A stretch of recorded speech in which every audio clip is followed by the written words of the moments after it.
Thank you on behalf of not only Tirupati Bar Association, but on behalf of Nyayavadi Parishad as well. And thanks to Ramareddy sir and Subramaniam sir for giving me this opportunity. Sir, దీంట్లో నాకు ఎంత సాధ్యమైతే నేను అంతవరకు చెప్తాను. ఆ తర్వాత doubts clarify చేయడం అనేది అందరం కలిసి చేసుకుందాం. ఎందుకంటే మీకు నాకు ఆల్మోస్ట్ పెద్ద డిఫరెన్స్ ఎక్స్పీరియన్స్ లెవెల్లో ఏం లేదు. కాకపోతే అసలు కంటే ఒకసారి ఎక్కువ అన్నట్టు మాస్టర్స్ పక్కన డిగ్రీలు అన్ని ఎక్కువ ఉండడం వల్ల కొంచెం ఐటీ వైపు ఇంట్రెస్ట్ ఉండడం ప్లస్ దాంట్లో ఎక్స్పీరియన్స్ ఉండడం వల్ల నేను ఈ టాపిక్ ని సెలెక్ట్ చేసుకోవడం అనేది జరిగింది. చెప్తాను. దాంట్లో బేసిక్ గా దీంట్లో టెక్నికల్ గా అంటే థియరిటికల్ గా కంటే కూడా నేను టెక్నికల్ గా ఎందుకు అనే దాని మీదనే ఎక్కువ ఫోకస్ చేస్తాను. ఇది కోడ్ లో మనకి ఎట్లా యూజ్ అవుతుంది, దీని వల్ల మనకి బెనిఫిట్ ఏంటి, ఎక్కడెక్కడ జాగ్రత్తలు తీసుకోవాలి. సో బేసిక్ గా ఫోకస్ దీని మీదనే ఉంటుంది. ప్రాక్టికల్ గా మనం చూస్తాం. అఖిల్ గారికి ఏదో డౌట్ ఉంది సార్? డౌట్స్ అన్ని తర్వాతే madam, you continue. yes sir. So screen share start చేస్తున్నాను సార్. ఇంకా స్టార్ట్.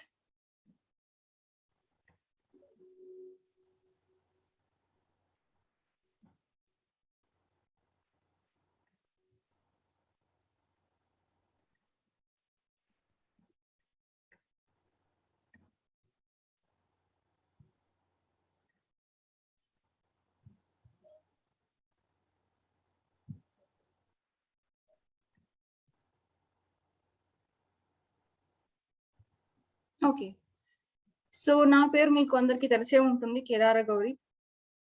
ఇంకా కరెక్ట్ గా చెప్పాలంటే ఎవరైతే మిమ్మల్ని ఎక్కువ గ్రూప్ లోంచి దీంట్లో రీనేమ్ యువర్ సెల్ఫ్ అని చెప్పి డిలీట్ చేస్తుంటారో ఆవిడ నేనే. Guilty accepted. So to start with, మనం మొన్నటి దాకా పార్ట్ 1 రిలవెన్సీ ఆఫ్ ఫ్యాక్ట్స్ గురించి చూసుకున్నాం. సో ఇప్పుడు ఏంటి అంటే అది దాంట్లో ఏమేమి కవర్ అయ్యాయంటే chapter 1 section 1 to 4 and chapter 2 section 5 to 55. దీంట్లో preliminary, relevancy of facts, admissions ఇవన్నీ కూడా మనం చూడడం అనేది జరిగింది. దీని తర్వాత ఏంటి, పార్ట్ 2కి వచ్చాం, ఆన్ ద ప్రూఫ్. దీంట్లో ఈ రోజు క్లాస్ లో బేసిక్ ఫోకస్ చాప్టర్ 3, 4 and 5 మీద ఉంటుంది. చాలా ఉంది దీంట్లో, కాకపోతే ఏంటంటే టైం లిమిట్ ని ప్లస్ కొంచెం డీటెయిల్ గా వెళ్ళాలి అన్న ఉద్దేశంతో ఈ 3 మాత్రమే కవర్ చేయగలుగుతున్నాం. మామూలుగా మనం తీసుకుంటే అండర్లయింగ్ ప్రిన్సిపల్ ఆఫ్ ఎవిడెన్స్ 2 ఉన్నాయి. ఏంటి అంటే quid probandum and modus probandi. Quid probandum అంటే thing to be proved and modus probandi mode of proving. So modus probandi ఉంది, మోడస్ ఆపరాండి ఉంది. ఈ రెండింటికి మాత్రం చాలా కన్ఫ్యూజన్ ఉంటుంది. మోడస్ ప్రొబాండి అంటే mode of proving, modus operandi అంటే the way you work or the way it operates అనేది వస్తుంది. సో ఈ రెండింటికి మాత్రం కన్ఫ్యూజ్ అవ్వకండి. తర్వాత టైప్స్ ఆఫ్ ఎవిడెన్స్. బేసిక్ గా తీసుకుంటే types of evidence 2 broadly categorised. Facts need not be prove. ఎందుకంటే దాన్ని మళ్ళీ సబ్ కేటగిరీ చేసుకున్నామంటే ఫ్యాక్ట్స్ జ్యుడిషియలీ నోటిసబుల్. మనం ఇప్పుడు చూస్తూ ఉన్నాము లేదా ఒకటి చూడగలుగుతున్నాము అంటే మళ్ళీ స్పెసిఫిక్ దాంట్లో ఇది ఇందుకు అని చెప్పాల్సిన అవసరం లేదు. కాబట్టి అది కోర్టే చూసుకుంటుంది. డజంట్ మీన్ దట్ మనం ఇచ్చే ఒక సర్టిఫికేట్ ని వాటిని కూడా కోర్ట్ చూసుకుంటుంది అనే దానికి లేదు. దాంట్లో స్పెసిఫిక్ గా కొన్ని ఉన్నాయి, అవి ఏంటి అనేది చూస్తాం. తర్వాత ఫ్యాక్ట్స్ అడ్మిటెడ్. నేనే వచ్చి ఒప్పుకుంటా ఒక విషయాన్ని, దాంట్లో మళ్ళీ డీప్ గా డిగిన్ చేయడానికి ఏం లేదు. సో బ్రాడ్ గా ఈ 2. తర్వాత అదర్ ఫ్యాక్ట్స్ ఏంటి, ఓరల్ ఎవిడెన్సెస్. ఓరల్ ఎవిడెన్సెస్ లో మనం విట్నెస్ ని, వాళ్ళు చెప్పేదాన్ని, ఇవన్నీ కూడా కన్సిడర్ చేస్తారు. తర్వాత డాక్యుమెంటరీ ఎవిడెన్సెస్. దాంట్లో ఏమేమి ఉన్నాయి, ఎన్ని రకాలు ఉన్నాయి అనే దానికి మనం ఇప్పుడు వెళ్ళబోతున్నాం. సో ఫస్ట్ పార్ట్ చూస్తాం. దీంట్లో ఏంటి, facts need not be prove. దాంట్లో first thing, facts judicially noticeable need not be proved. No fact of which the court will take judicial notice need not be proved. దాంట్లో ఏంటి అంటే ఇది 56, 57 నుంచి facts of which court must take judicial notice. The court takes judicial notice of the following facts. ఆ following facts ఏంటి, ఇక్కడ కనిపించే ఈ 13 ఫ్యాక్ట్స్. దీంట్లో ఏమేమి ఉన్నాయి, టెరిటరీ గురించి, తర్వాత పార్లమెంట్ గురించి, ఆర్టికల్స్ ఆన్ వార్, తర్వాత మాన్యువల్, ఈ సావరెన్ మాన్యువల్స్ అది లండన్ నుంచి వచ్చినవి, తర్వాత office names, titles, functioning, signatures, తర్వాత existence of title and national flag of every state or sovereign, తర్వాత division of geographical division, world, public festivals, fast, holidays, official gazettes, వీటన్నిటి గురించి. తర్వాత టెరిటరీస్, మళ్ళీ commencement, continuation, termination of hostilities, తర్వాత between persons, states రెండు కూడా వస్తుంది. Next the names of the members of the officers, attorneys అయినా, ప్రాసిక్యూటర్స్ అయినా, వకీల్స్, pleaders or any other person authorised by లా.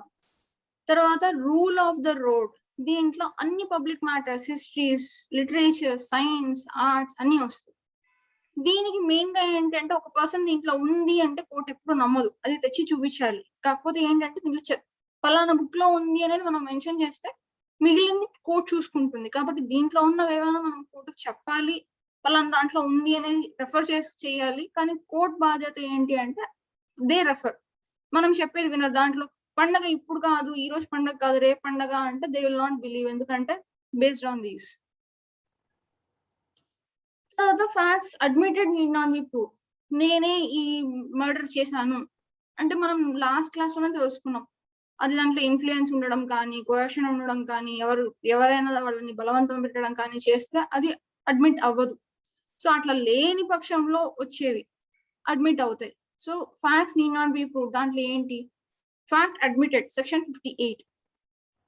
ఇది దాదాపుగా నేను యాజ్ ఇట్ ఈస్ వేరే అట్లా నుంచి తీసుకున్నాను కాబట్టి మీరు ఫర్దర్ గా నోట్స్ తీసుకోవాల్సిన అవసరం లేదు.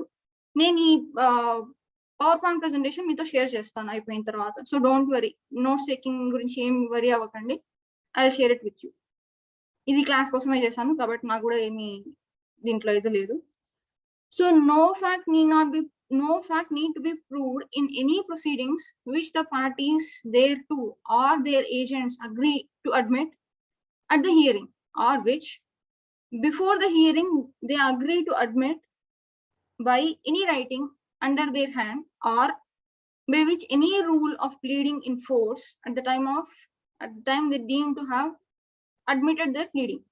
సో దీంట్లో బేసిక్ గా ఇంత కంటే కూడా ఒకటి ఏంటంటే మీరు స్క్రీన్ మీద ఆల్రెడీ చూస్తున్నారు, నేను చేశాను కాబట్టి ఇంకా దానికి ఏం మళ్ళా అడ్మిషన్ అనేది, దానికి ప్రూఫ్ అనేది ఏమీ అవసరం లేదు.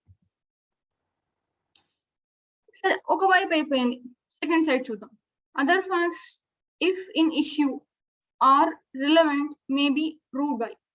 So oral evidence, documentary evidence. Oral evidence కి వస్తాం. దీంట్లో చాప్టర్ 4 వచ్చి ఆఫ్ ఓరల్ ఎవిడెన్స్. దీంట్లో ఏమేమి ఉన్నాయి, సెక్షన్ 59 and 60. 59 ఏం చెప్తుంది, proof of facts by oral evidence. All facts except, ఇక్కడ మాత్రం కొంచెం గమనించండి ఎందుకంటే ఈ క్వశ్చన్ నేను కొంచెం సేపటికి అడుగుతాను.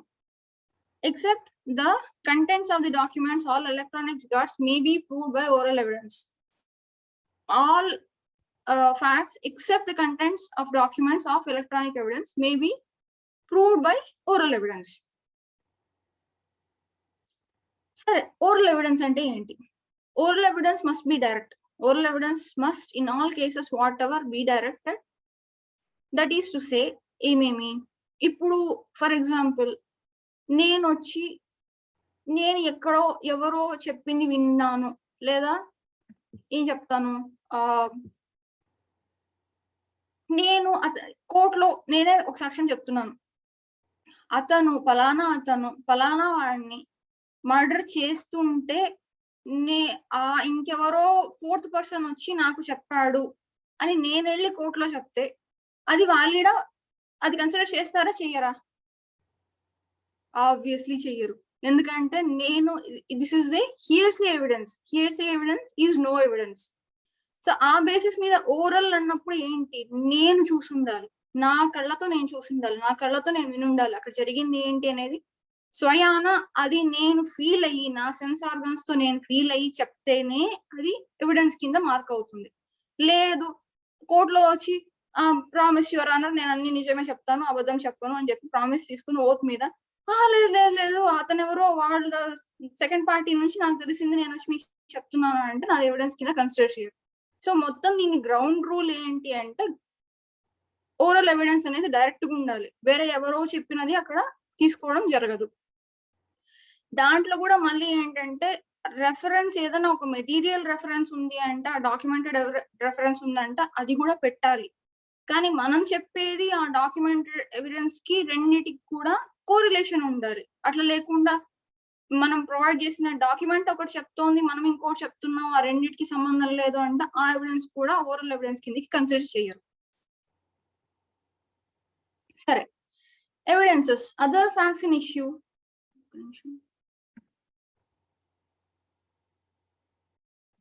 Other facts in issue, other facts if in issue or relevant may be proved by. ఇప్పుడు ఒక పార్ట్ చూసాం కదా, నెక్స్ట్ పార్ట్ ఇప్పుడు చూద్దాం. డాక్యుమెంటరీ ఎవిడెన్స్ 61 నుంచి 100 దాకా. కాకపోతే 61 నుంచి నేను 100 దాకా కంప్లీట్ గా కవర్ చేయలేను, కానీ స్పెసిఫిక్ గా ఈ రోజు మనం చూస్తున్నది ఎలక్ట్రానిక్ ఎవిడెన్స్ గురించి కంప్లీట్ గా చూసేస్తాం. కొంచెం బొమ్మలుగా ఉందని ఏమనుకోకండి, మరి నిద్ర వస్తుంది కదా బేరాక్ చదివితే, అందుకని కొంచెం కనీసం ఇంట్రెస్టింగ్ గా ఉండడానికి నా తాపత్రయంగా నేను చేశాను. మరి రంగులు ఘోరంగా ఉన్నాయి అనుకుంటే ఐఎమ్ సారీ. సరే, ఎందుకంటే ఆ టెంప్లెట్ అలా ఉంది, దాన్ని నేను చేయలేకపోయాను ఇంకా. ఓకే, కొంచెం ఫన్ ఉండాలని అక్కడక్కడ మాట్లాడుతూ ఉన్నా, ఇదేం డిస్ట్రాక్ట్ అవ్వకండి. So chapter 5 of documentary evidences, దీంట్లో ఏంటి 61 proof of contents of documents. The contents of documents may be proved either by primary or secondary evidence. So దీంట్లో ఏమేమి ఉన్నాయి, రెండు రకాలు ఉన్నాయి, ప్రైమరీ ఎవిడెన్స్, సెకండరీ ఎవిడెన్స్. ఇప్పుడు కథకు వద్దాం. ప్రైమరీ ఎవిడెన్స్ అంటే ఏంటి? Primary evidence means the document it self produced for the inspection in the court. ఏదైతే మనము తీసుకెళ్ళి ఇదిగోండి ఇదే నా ప్రూఫ్ అని ఒకటి ఇచ్చాం. ఫర్ ఎగ్జాంపుల్, ఇప్పుడు ఒక డౌరీ కేసు అనుకుందాం. దాంట్లో పలానా వాళ్ళు మా దగ్గర డౌరీ తీసుకున్నారు అంటే పోలీసు ఏం చేస్తారు, ఇన్వెస్టిగేట్ చేస్తారు. ఇన్వెస్టిగేట్ చేసిన తర్వాత ఏం చేస్తారు, ఒక్కొక్క బ్యాంకుకి వెళ్ళి అక్కడ నుంచి వీళ్ళ ట్రాన్సాక్షన్స్ ఏంటి అనేది కొన్ని డీటెయిల్స్ తీసుకుని వస్తారు, ఎప్పుడెప్పుడు ట్రాన్సాక్షన్స్ జరిగాయని. అవి తీసుకుని వచ్చి కోర్టులో ఇచ్చిన తర్వాత జడ్జి ఏం చేస్తారు, తీసుకున్నారా అంటే తీసుకున్నారు, తీసుకోలేదు ఆబ్వియస్లీ అదర్ పార్టీ ఏం చేస్తారు, డినై చేస్తారు, మేము తీసుకోనే లేదు అని చెప్పి. అప్పుడు వీళ్ళు ఏం చేస్తారు, పోలీస్ సైడ్ నుంచి ప్రాసిక్యూటర్, అసిస్టెంట్ పబ్లిక్ ప్రాసిక్యూటర్ తీసి అవి ఇస్తారు, చూడండి వీళ్ళు ఈ డేట్స్ లో ఇక్కడ ఈ బ్యాంక్ నుంచి ఈ ట్రాన్సాక్షన్స్ జరిగాయి. సో చూసినప్పుడు that it self is a proof.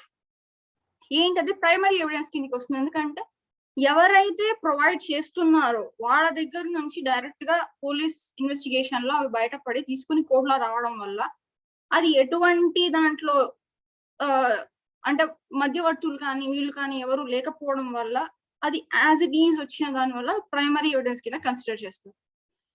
దాంట్లో కూడా మళ్ళీ ఏంటి, ఇప్పుడు మనము ఒకవేళ ఒక డాక్యుమెంట్ ఫర్ ఎగ్జాంపుల్ ఇప్పుడు అందరం కూడా జేసీసీ అప్లికేషన్ కి ఫైల్ చేసాం. దాంట్లో మొన్న గ్రూప్ లో కూడా డిస్కషన్ జరిగింది, ఏమని, ఇప్పుడు జిరాక్స్ కాపీకి అటెస్టేషన్ అవసరమా లేకపోతే ఒరిజినల్ పెడితే అటెస్టేషన్ అవసరం లేదా అని. కాబట్టి దీనికంటే కూడా మనందరికీ దీని ఆన్సర్ తెలుసు, జిరాక్స్ పెట్టినప్పుడు అటెస్టేషన్ కావాలి, ఎందుకంటే నిజము అన్నది ఇంకొకరు అంగీకరించాలి. అదే ఒరిజినల్ పెడితే ఏమవుతుంది, దానికి ఇంకేం మనకు ప్రూఫ్ అవసరం లేదు. సో ఒరిజినల్ అంటేనే ప్రైమరీ అక్కడ అర్థమైపోయింది. సో దీంట్లో అదే ఇంకా ఇలిస్ట్రేషన్ ఒకసారి చూసేద్దాం. A person is shown to have been in possession of number of placards all printed at one time from one original. Any one of the placards is primary evidence of the contents of any other, but no one of them is primary evidence of the contents of the original.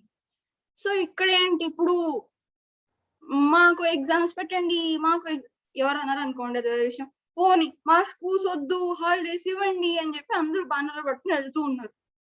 పెట్టిన దాంట్లో ఏదో అంటే ఇప్పుడు 4 బ్యానర్లు 4 placards పట్టుకున్నారంటే దాంట్లో ఏదో ఒకటి original, మిగిలినవన్నీ దాని కాపీస్ అయి ఉంటాయి. అంటే వాళ్ళు పెట్టుకున్నవన్నీ ఒరిజినల్ కాదు కదా, ఏదో ఒకటి ఒరిజినల్ ఉంటుంది, దాని కాపీస్ ఒక సర్టెన్ గ్రూప్ ఆఫ్ మెంబర్స్ పట్టుకుంటారు. సో దాంట్లో ఉన్న ఒక ఒరిజినల్ నుంచి ఇవన్నీ తీసినాం కాబట్టి అన్ని ఒకసారి జరిగినవే కాబట్టి దాన్ని ప్రైమరీ ఎవిడెన్స్ కిందకి కన్సిడర్ చేస్తారు. తర్వాత సెకండరీ ఎవిడెన్స్. ఇప్పుడు ఇంతకు ముందే అనుకున్నాం ఎగ్జాంపుల్, జిరాక్స్ కాపీ తీసి అటెస్టేషన్ చేసుకున్నంత మాత్రాన ఇది దాని కాపీనా అని ఎవరైనా అడిగితే దాని ఆన్సర్ ఏమవుతుంది? అయ్యో రామా, దాని కాపీ కాకపోతే నేను ఎందుకయ్యా పెడతాను అనుకుంటామా?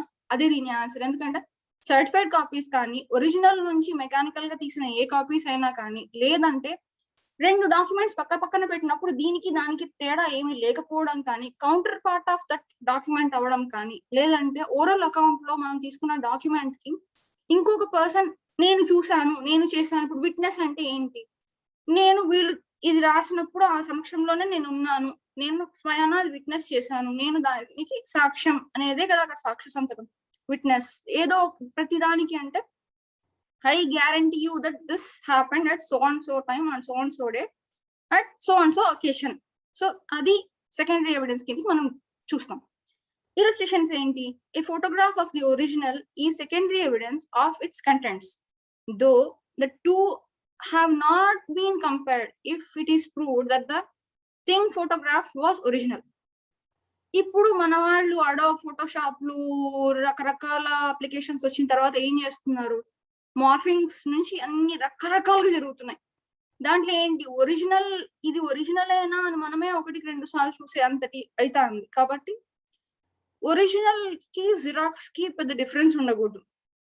పోనీ జిరాక్స్ ఒరిజినల్ కంటే బాగుంది అంటే కూడా దానికి ఏదో ఒక రకమైన ఒరిజినాలిటీ, ఇది ఒరిజినల్లే అని చెప్పడానికి మన దగ్గర ఒక ప్రూఫ్ అనేది మనం పెట్టుకోవాల్సిన అవసరం ఉంది.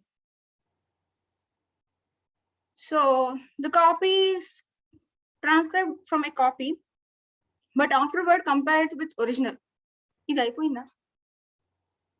అవలేదా? A copy transcribed from a copy but afterwards compared with the original is secondary evidence, but the copy not so compared is not secondary evidence of the original, although the copy from which it is transcribed was compared with the original. మనకు ఒకటి అర్థం చేసుకుందాం, ఈ illustrations చూసి copied not copied, copied not copied కంటే మనం తీసిన xerox దీంతో ఏదైతే 2 మ్యాచ్ అవుతాయో, దాంట్లో ఏదైతే ఇప్పుడు కలర్ కాపీస్ కూడా ఉంటాయి, మనకు డిఫరెన్స్ తెలీదు.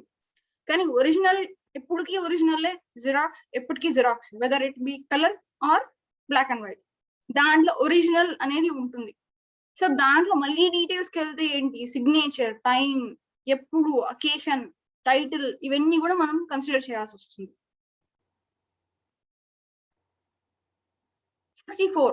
Proof of documents by primary evidence. Documents must be proved by primary evidence except in the cases hereinafter mentioned. Next చూద్దాం. ఇక్కడే చూసారు homicide scene begins అని, కాబట్టి మీ పని అయిపోయింది. 65. అసలు స్టోరీ ఇక్కడ బిగిన్ అవుతుంది. ఏంటి? Cases in which secondary evidences relating to documents may be given. ఇక్కడ నుంచి ఇంకా మనము అసలు స్టోరీకి వస్తాం. ఈ లోపల నేను ఒక్క నిమిషం మినిమైజ్ చేసుకుంటాను. So secondary evidence may be given of existing condition or content of the document in the following cases. Special గా దీంట్లో ఇంత చదవడం కంటే కూడా నేను చెప్తూ వస్తా, కొంచెం ఈజీగా ఉంటుంది. ఏంటి అంటే, ఇప్పుడు దీంట్లో ఒరిజినల్ ఏంటి, ఒరిజినల్ అనేది మనం చూపించాలి. ఒకరి పవర్ లో ఉండి అది ప్రొడ్యూస్ చేయడం అనేది కష్టం. కాబట్టి మనం అట్లాంటప్పుడు, ఇప్పుడు ఫర్ ఎగ్జాంపుల్ ఇద్దరు వైఫ్ అండ్ హస్బెండ్ దెబ్బలాడుకున్నారు, వైఫ్ హస్బెండ్ నుంచి విడిపోయింది, హస్బెండ్ ఇంట్లోకి రానియట్లేదు, కానీ కోర్టులో నాకు మ్యారేజ్ అయింది, మా వారితో ఇట్లా గొడవలు అయింది, దానికి పెట్టాలంటే బేసిక్ గా పెట్టాల్సింది ఏంటి, మ్యారేజ్ సర్టిఫికేట్. మ్యారేజ్ సర్టిఫికేట్ ఈమె దగ్గర ఒరిజినల్ లేదు, జిరాక్స్ మాత్రమే ఉంది, తీసుకొచ్చి పెట్టేశారు. అతనేమో రాలేదు. ఇప్పుడు ఇక్కడున్న జిరాక్స్ కాపీ ఆవిడ నా దగ్గర ఉన్నది ఇదే, నేను ఇంకా ఎందుకంటే ప్రొడ్యూస్ చేయలేను అంటుంది. అట్లాంటప్పుడు కోర్ట్ ఎప్పుడు కూడా లేదు ఒరిజినల్లీ ప్రొడ్యూస్ చేయను, ఒరిజినల్లీ ప్రొడ్యూస్ చేయాలి అని అడగదు. ఎందుకంటే ఆపోజిట్ పార్టీ చేతిలో ఉన్న దాన్ని మనము అంటే కోర్ట్ మనం ప్రొడ్యూస్ చేయలేమన్న సంగతి కోర్టుకు తెలుసు. ఒకటి వాళ్ళతో ప్రొడ్యూస్ చేయమని చెప్పి వాళ్ళని సమన్ చేస్తుంది, లేదా ఇక్కడ ఉన్నదాన్ని యాక్సెప్ట్ చేస్తుంది. సో అది కోర్ట్ ఒక మంచి ఉద్దేశంగా తీసుకుంటుంది, అంటే మన దగ్గర ఉన్నదాన్ని కన్సిడర్ చేస్తుంది అన్నది ఇక్కడ మనం అర్థం చేసుకోవాలి. So when the existence, condition or the contents of the original has to be proved by admitting in writing by the person against whom it is proved or by the representative in interest. ఇప్పుడు for example మనము evidences అని prove చేసిన పెట్టినప్పుడు ఇవన్నీ మేము ఇస్తున్నాము లేదా ఒక జిరాక్స్ కాపీ ఇచ్చాం, మళ్ళీ ఫర్దర్ గా కోర్ట్ ఏమని అడుగుతుంది, దీని ఒరిజినల్ ఉందా అంటుంది. ఒకవేళ అది డిస్ట్రాయ్ అయినా లూజ్ అయిపోయినా, లాస్ట్ అంటే మళ్ళీ అది చాలా టైం అయ్యి లాస్ట్ అవ్వడం వేరే, రీసెంట్ వి మనం పోగొట్టుకోవడం వేరే. ఇప్పుడు ఫర్ ఎగ్జాంపుల్ ఇప్పుడు దీనికి వెళ్తున్నాం, గాడ్ ఫర్బిడ్ ఇది జరగకూడదు, కాకపోతే ఒక ఎగ్జాంపుల్ కింద చెప్తున్నాం. ఇప్పుడు జేసీజే వచ్చేసింది, కొంతమందికి అంతా అయిపోయింది, అంతా క్లియర్ అయింది, ఇంటర్వ్యూ పాస్ అయిపోయారు.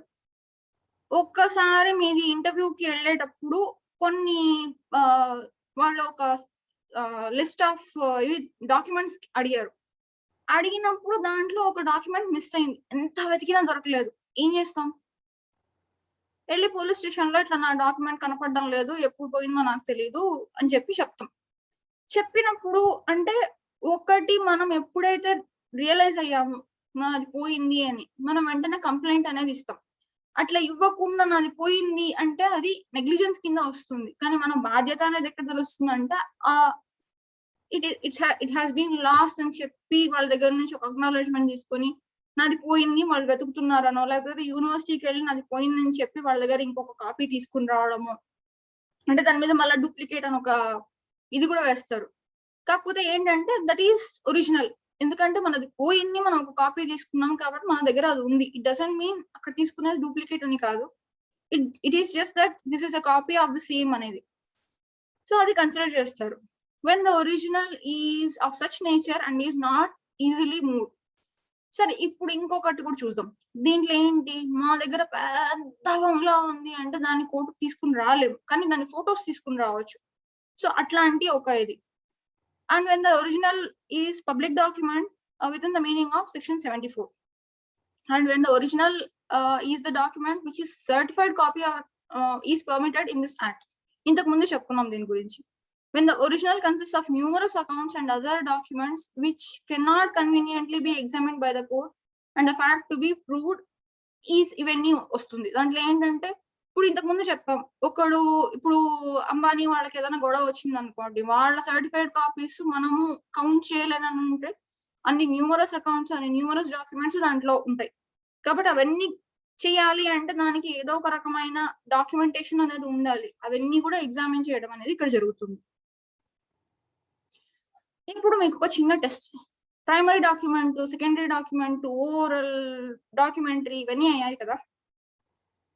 కాబట్టి ఎలక్ట్రానిక్ ఎవిడెన్స్ అనేది ఓరలా లేక డాక్యుమెంటరీ? సార్ మీరు అన్మ్యూట్ చేయొచ్చు సార్, మన వాళ్ళే చెప్తారు ఏంటనేది. ఎవరైనా చెప్పొచ్చు. ప్రియాంక గారు చెప్పండి.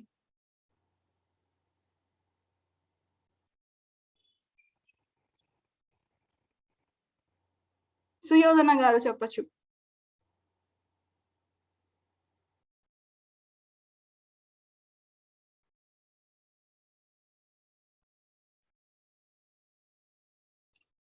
సార్ రమారెడ్డి సార్ అన్మ్యూట్ అవ్వలేదు సార్. నెక్స్ట్ చెప్పంటారా? మ్యూట్ లో ఉన్నారా? Okay sir. సరే, మనం స్టోరీకి వెళ్ళిపోదాం. నేను హోస్టా?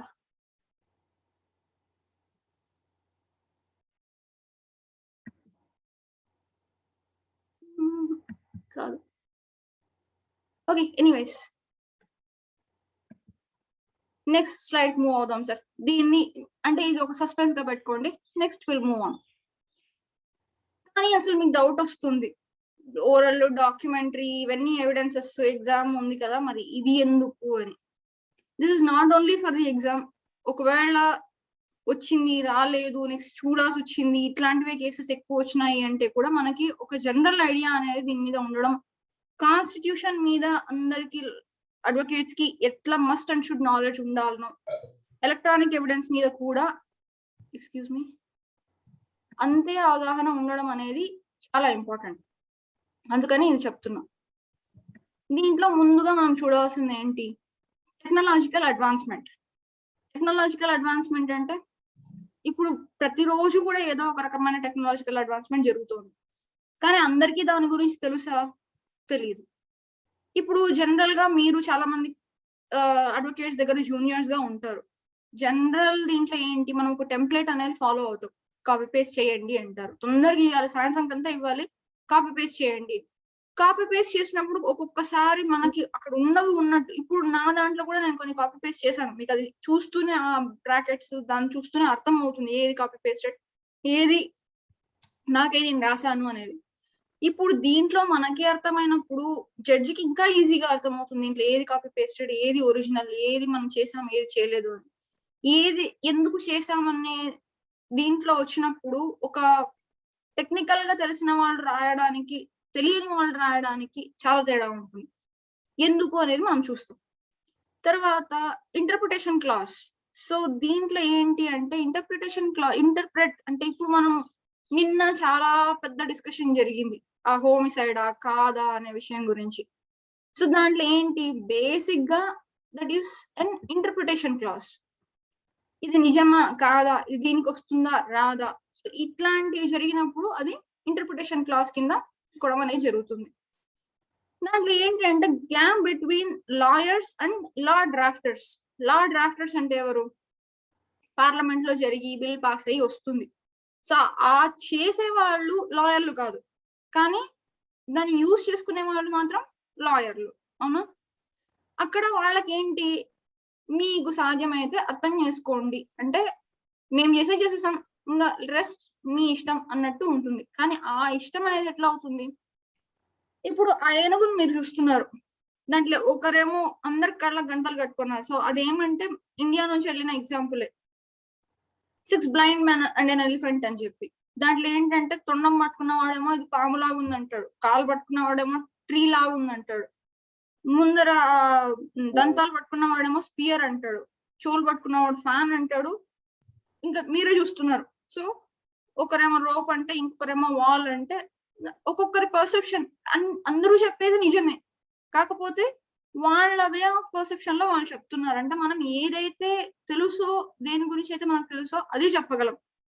అదే ఒక విషయం గురించి తెలుసుకుంటే మనం టోటల్ గా అంతా పట్టుకొని చూసి తెలుసుకునేది. ఇప్పుడు మనల్ని తీసుకెళ్ళి ఒక ఏనుగు దగ్గర పెడితే అంతమో ఇది ఏనుగు అని చెప్పి బయటకు వస్తాం. కాకపోతే అందుకని మనం దీని గురించి తెలుసుకోవాల్సిన అట్లాంటి అవసరం ఉంది. ఇప్పుడు వరల్డ్ లో జరిగే ప్రతి చేంజెస్ మనం తెలుసుకోలేం, కాకపోతే సాధ్యమైనంత వరకు మన ప్రొఫెషన్ కి ఎంత అవసరమో, మన దగ్గరికి ఎలాంటి క్లయింట్స్ వస్తారో దాన్ని బేస్ చేసుకొని మనం దాని గురించిన నాలెడ్జ్ అనేది తీసుకోవాల్సి ఉంటుంది. సరే, దీంట్లో కొన్ని డెఫినేషన్స్ ఉన్నాయి. ఎవిడెన్స్ అంటే all the statements which the court permits or request to be made before it by witness in relation to matters of fact under inquiry. Such statements are called oral evidences. All documents including electronic evidences produced in the inspection of court, such documents are called documentary evidences. So brief definition. దీనికి మళ్ళీ section 2T of IT act, దీంట్లో ఏంటి, electronic record అంటే ఏంటి అని చెప్తుంది. Any information, text, photograph, phone log అంటే మనం కాల్ చేస్తాం, అది రికార్డ్ లో కాకపోయినా కూడా మనకి కాంటాక్ట్ దీంట్లో తెలుస్తుంది, సో దాన్ని ఫోన్ లాగ్ అంటాం. Created and stored inside the device is an electronic record. An electronic record is information recorded by a computer and is produced or received in the initiation, conduct or completion of an agency or individual activity. తర్వాత physical sources. దీంట్లో physical sources ఏమేమి ఉన్నాయి, computers, servers, phones, flash drives, hard disk, smart phones, smart watches, ఇవన్నీ వస్తాయి. Electronic sources, ఇప్పుడు logs, call logs ఉన్నాయి, message logs ఉన్నాయి, phone లో ఉన్నాయి, వాట్సాప్ లో ఉన్నాయి, ఇంకా మీరు చెప్పండి నాకంటే మీకే బాగా తెలుసు, అన్ని రకాల వాటిలో యాప్స్ లో కూడా ఇప్పుడు వస్తున్నాయి. Emails, file sharing. తర్వాత external sources, websites, app, cloud, social media are generated, stored, received or sent from any electronic device. ఇప్పుడు దీనికి ఒకసారి వస్తే ఇక్కడ ఏమైనా క్వశ్చన్స్ సరే లాస్ట్ లో అడుగుతారు కదా, ఇది గుర్తుపెట్టుకోండి, దీంట్లో ఏదైనా క్వశ్చన్స్ వస్తే అడగండి. Categorisation and relevancy. General categorisation ఏంటి? 2(1) లో the Information Technology Act 2000 defines data as a representation of information, knowledge, facts, concepts, instructions which are being prepared and has been prepared in a formalized manner and is intended to be processed or being processed or has been processed. So basic గా దీంట్లో ఏంటంటే మనం ఏదైతే కూడా మన system నుంచి ఇంకొకరికి వెళ్ళింది అంటే ఒక దాంట్లో డేటా అంటే ఏదో ఒకటి టైప్ చేయడము, క్రియేట్ చేయడము అనేది జరుగుతుంది. అది ఇక్కడ నుంచి వాళ్ళ దగ్గరికి వెళ్తుంది అంటే ఒక ఫార్మలైజ్డ్ మేనర్ లో. ఇప్పుడు పక్కాగా చెప్పాలంటే మనం వాట్సాప్ లో చూస్తూ ఉంటాం, the security code has been change, లేదంటే the mail has been encrypted. So ఆ ఎన్క్రిప్షన్, డిక్రిప్షన్ ఇవన్నీ కూడా ఈ ఫార్మలైజ్డ్ మేనర్ లో భాగాలే. తర్వాత ఎందుకు ఎన్క్రిప్షన్ ఉండాలి అంటే సెక్యూరిటీ పర్పస్ కోసం. ఇప్పుడు మీరు పేటిఎం అవన్నీ యూజ్ చేసినప్పుడు కూడా పైన ఏదైనా వెబ్సైట్ సేఫా కాదా అని చూడాలంటే HTTPS ఎస్ అనేది మ్యాండేట్ గా చూస్తాం. అంటే దీని నుంచి వెళ్ళేది కేవలం మధ్యలో ఎటువంటి వేరే వాళ్ళకి చేరకుండా ఇక్కడ ఎన్క్రిప్ట్ అయినది అక్కడ మాత్రమే డిక్రిప్ట్ అవుతుంది అనే ఒక ఇండికేషన్ ఆ HTTPS అనే ఉండే లింక్ లో ఉంటుంది. చాలా గవర్నమెంట్ వాటికి ఇప్పుడు అది మ్యాండేట్ చేస్తూ ఉన్నారు, but still in the process అది జరుగుతుంది. రిలవెంట్ ఎవిడెన్సెస్ దీంట్లో ఏమేమి, ఇప్పుడు ఫస్ట్ మనము కరెక్టా కాదా అనే చూసుకున్నాం. దీంట్లో ఏమంటే కాన్వర్సేషన్ ఆన్ మొబైల్ రిలవెంట్ ఎవిడెన్సా? ఎవిడెన్సే.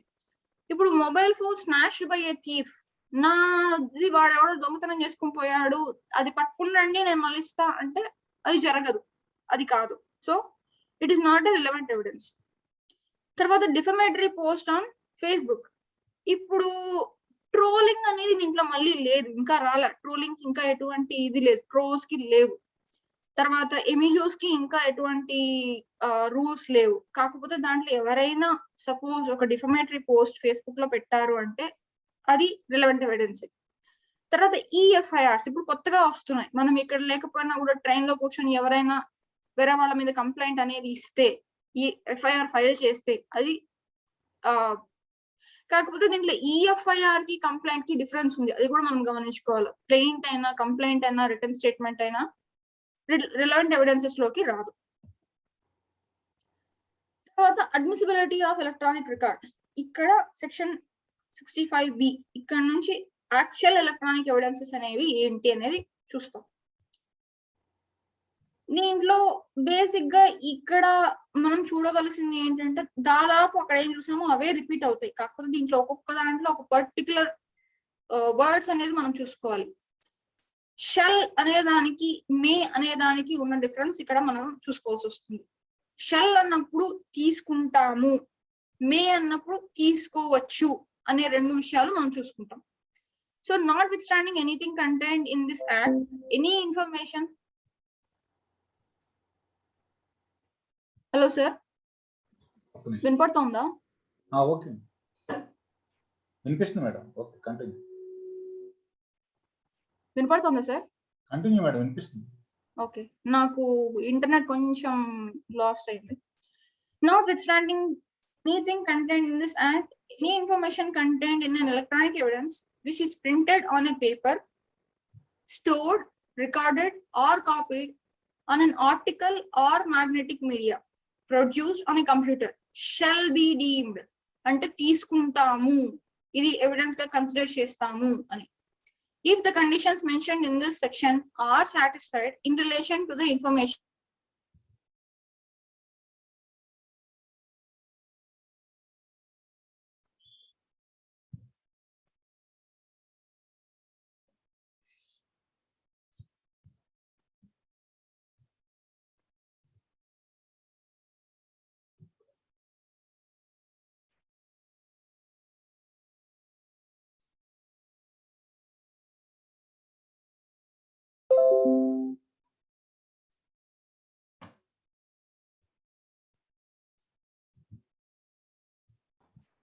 సరే సార్, మధ్యలో డిస్కనెక్ట్ అయింది, ఇంటర్నెట్ కొంచెం ఇష్యూ ఉంది.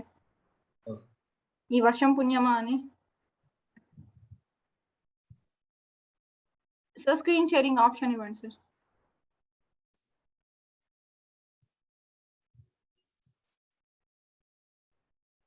సారీ. Yes sir. బాగుంది సార్ మీది ఇచ్చారు. ఓకే.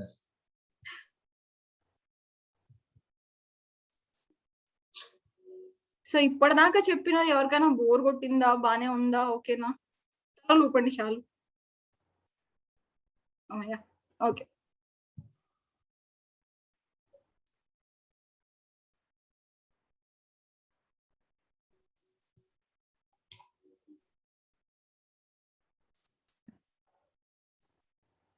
థ్యాంక్ యూ సుయోధన గారు.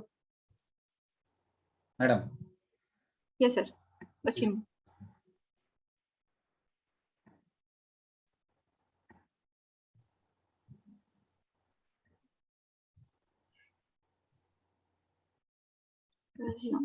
ఓకే. ఇప్పుడు నేను మళ్ళీ హోస్ట్ చేసేస్తున్నాను సార్. అసలు మీరు కంటిన్యూ చేయండి మేడం, నాకు క్లెయిమ్ చేస్తుంది. Okay.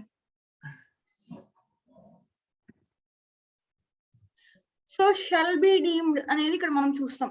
Shall be admissible in, ఇక్కడ నుంచి మళ్ళీ వస్తాను. Shall be admissible in any proceeding without further proof or production of original as evidence of any content of the original or any fact stated therein of which is direct evidence would be admissible.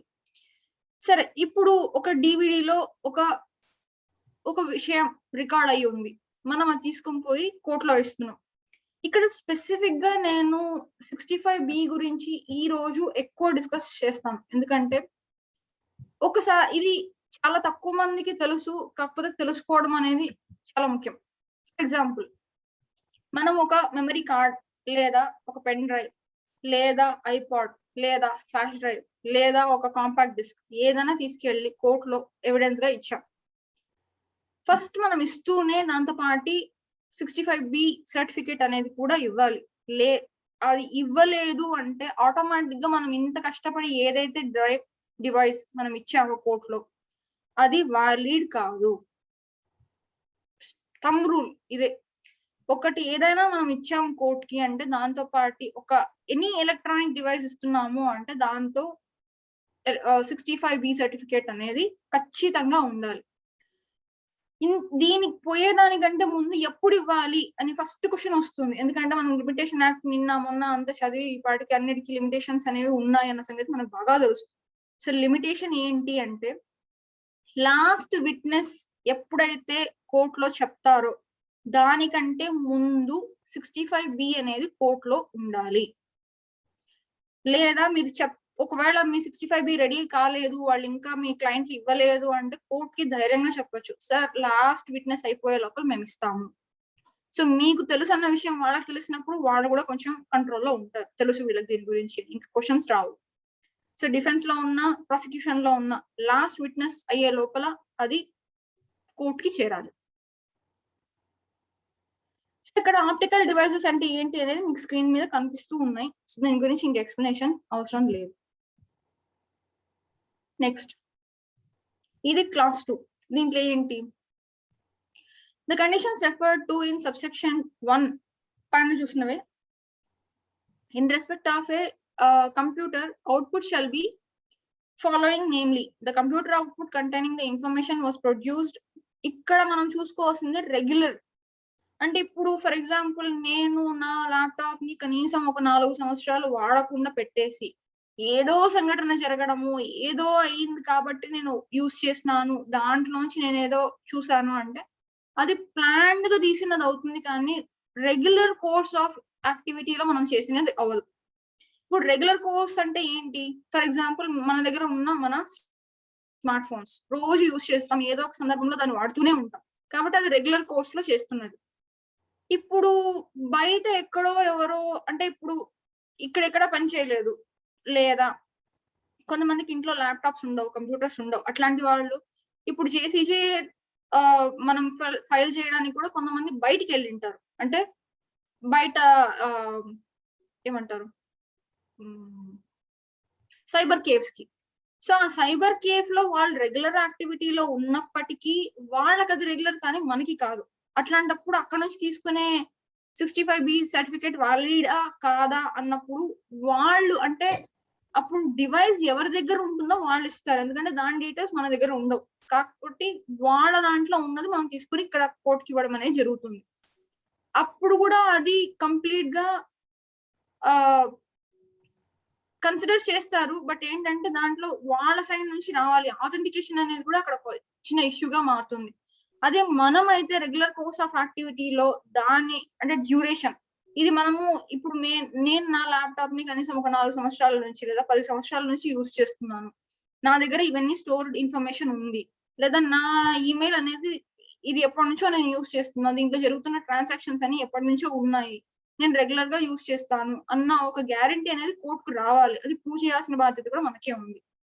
So దాంట్లో main గా ఇక్కడ చూసుకోవాల్సింది ఏంటంటే computer output కానీ input కానీ regular గా జరుగుతోందా, దాంట్లో ఉన్న పీరియడ్ ఇన్ఫర్మేషన్ ఎలక్ట్రానిక్ ఎవిడెన్సెస్ దాంట్లో డిరైవ్ చేస్తున్నది రెగ్యులర్ గా ఆ కంప్యూటర్ కి మనం ఫీడ్ చేస్తున్నాం. కంప్యూటర్ అంటే ఎనీథింగ్ ఇంకా దాని డెఫినేషన్ లోకి అంతా వెళ్ళడం వద్దు. బట్ దీంట్లో ఏంటంటే ఇప్పుడు ల్యాప్టాప్ అయినా పర్సనల్ కంప్యూటర్ అయినా ఏదైనా కూడా కంప్యూటర్ కిందకే వస్తుంది. So throughout the material part of the said period, the computer was operated regularly. If not, then the respect of any period. For example ఇక్కడ ఎందుకు రెస్పెక్టెడ్ పీరియడ్ అనేది కూడా మనం కన్సిడర్ చేయాల్సి వస్తుంది అంటే ఇప్పుడు హ్యాకింగ్ అనేది జరుగుతుంది. హ్యాకింగ్ జరిగినప్పుడు నానా బీభత్సం జరుగుతుంది. దాంట్లో ఏమవుతుంది, ఇప్పుడు పర్టికులర్ టైం నుంచి ఈ పర్టికులర్ టైం దాకా ఈ మధ్యలో స్లాట్ లో నేను నా ల్యాప్టాప్ ని యూజ్ చేయలేదు.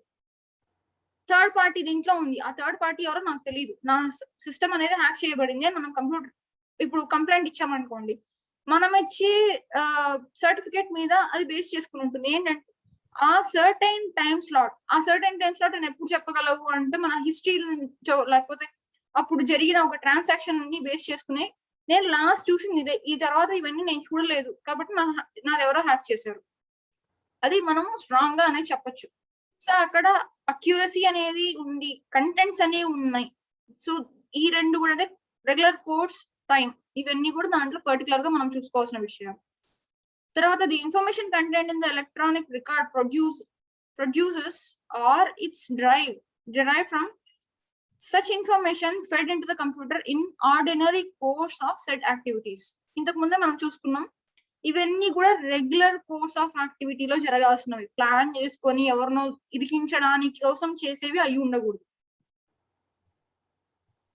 తర్వాత third, where over any period the function is stored or processed information for the purpose of any activity regularly carried on over the period of mentioned as in clause 1 and subclause 2 was regularly performed. ఇంతకు ముందు మనం చూసాం it must be regularly performed by a combination of computers over a period. By a combination of computers అంటే ఇప్పుడు నేను ఒకటి చెప్తున్నా, మీరు అక్కడ వేరే డివైసెస్ లోంచి నన్ను చూస్తున్నారు.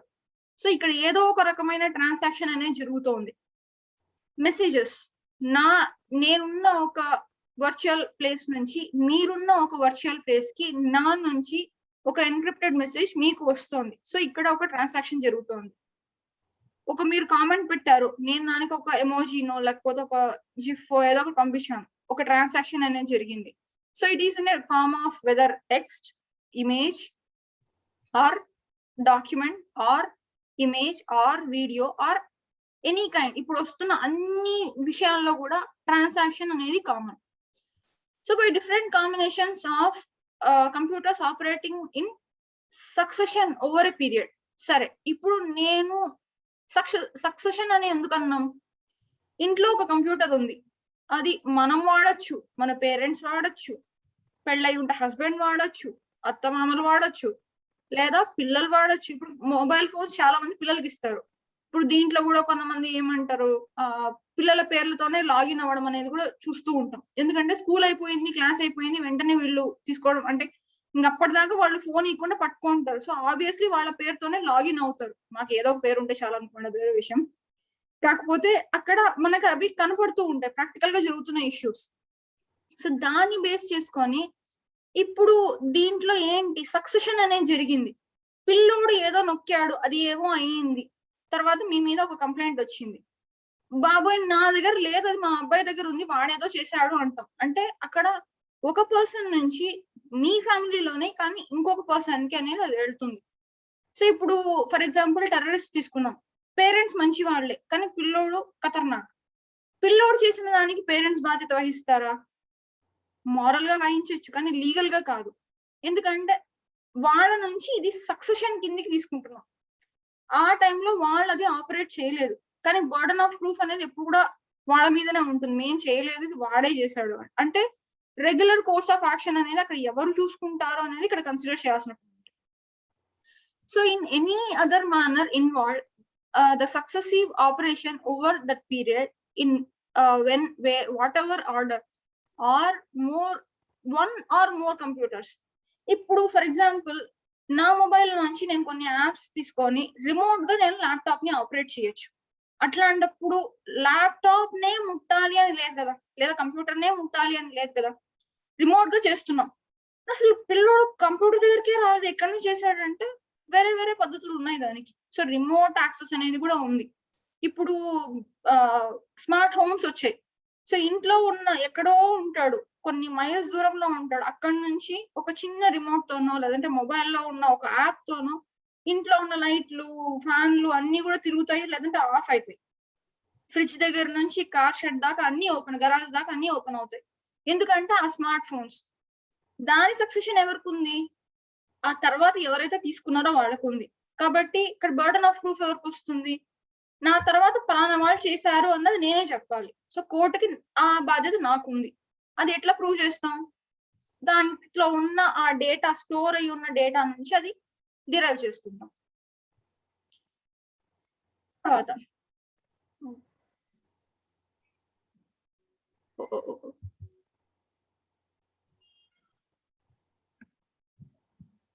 in any proceeding where it is desired or given give a statement in evidence by virtue of this section, a certificate doing any of the following things: identifying the electronic record containing the statement or describing the manner in which it was produced.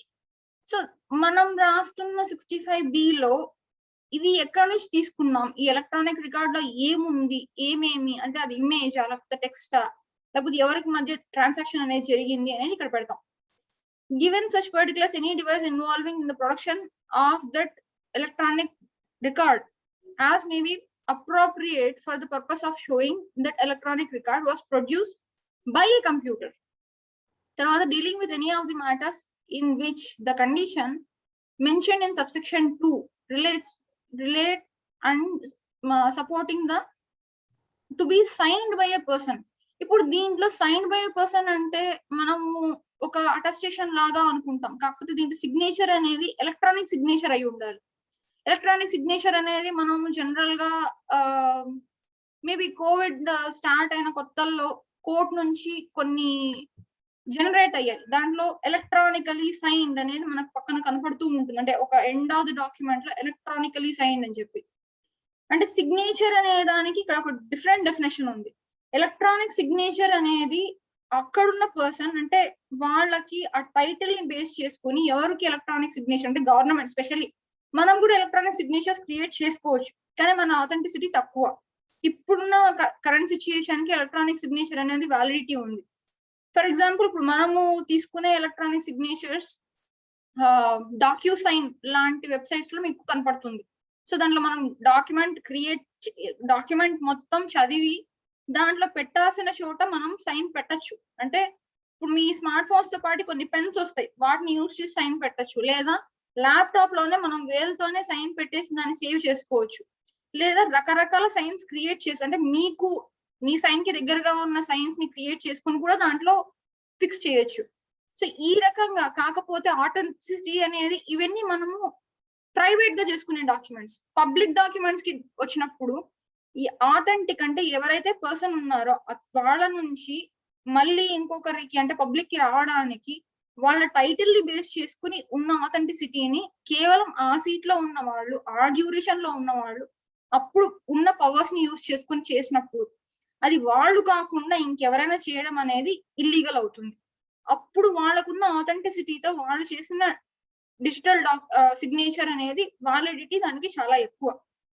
నేను ఆ టైంలో అక్కడ లేను, లేదా నేను leave లో ఉన్నాను, ఇంకెవరో నా తర్వాత ఉన్న వాళ్ళు అది చేశారు అంటే అప్పుడు బర్డన్ ఆఫ్ ప్రూఫ్ అనేది ఆ ఆఫీసర్ మీద ఉంటుంది. నేను పలానా రోజు అక్కడ లేను, ఇక్కడ ఉన్న. సో అవన్నీ ఎక్కడి నుంచి వస్తాయి? ఒకవేళ సీసీటీవీ ఫుటేజ్ ఉంటే దాంట్లోంచి తీసుకుంటారు, లేదా లాగిన్ లాగ్ ఆఫ్ ఇన్ఫర్మేషన్ వీళ్ళకి ఆథెంటిసిటీ అనేది వచ్చి నేను వ్యాలిడిటీ ఇవ్వలేదు, నా సిస్టమ్ లోకి ఎవరో హ్యాక్ చేశారు అని చెప్పి అట్లాంటి ఒక సిచ్యువేషన్ అరైజ్ అయితే అట్లాంటప్పుడు ఈ విషయాలని చెప్పడం అనేది జరుగుతుంది. సో ఇట్లాంటి ఎవిడెన్సెస్ కి కూడా సర్టిఫికేట్స్ అనేవి ఎవరైతే అథారిటీలో ఉంటారో వాళ్ళే దానికంతా రెస్పాన్సిబిలిటీ ఉంటుంది, ఇవ్వడము జరుగుతుంది. సో అక్కడ జరిగే వాటికి రెస్పాన్సిబిలిటీ ఆ అఫీషియల్ పొజిషన్ లో ఉన్న పర్సనే తీసుకుంటాడు.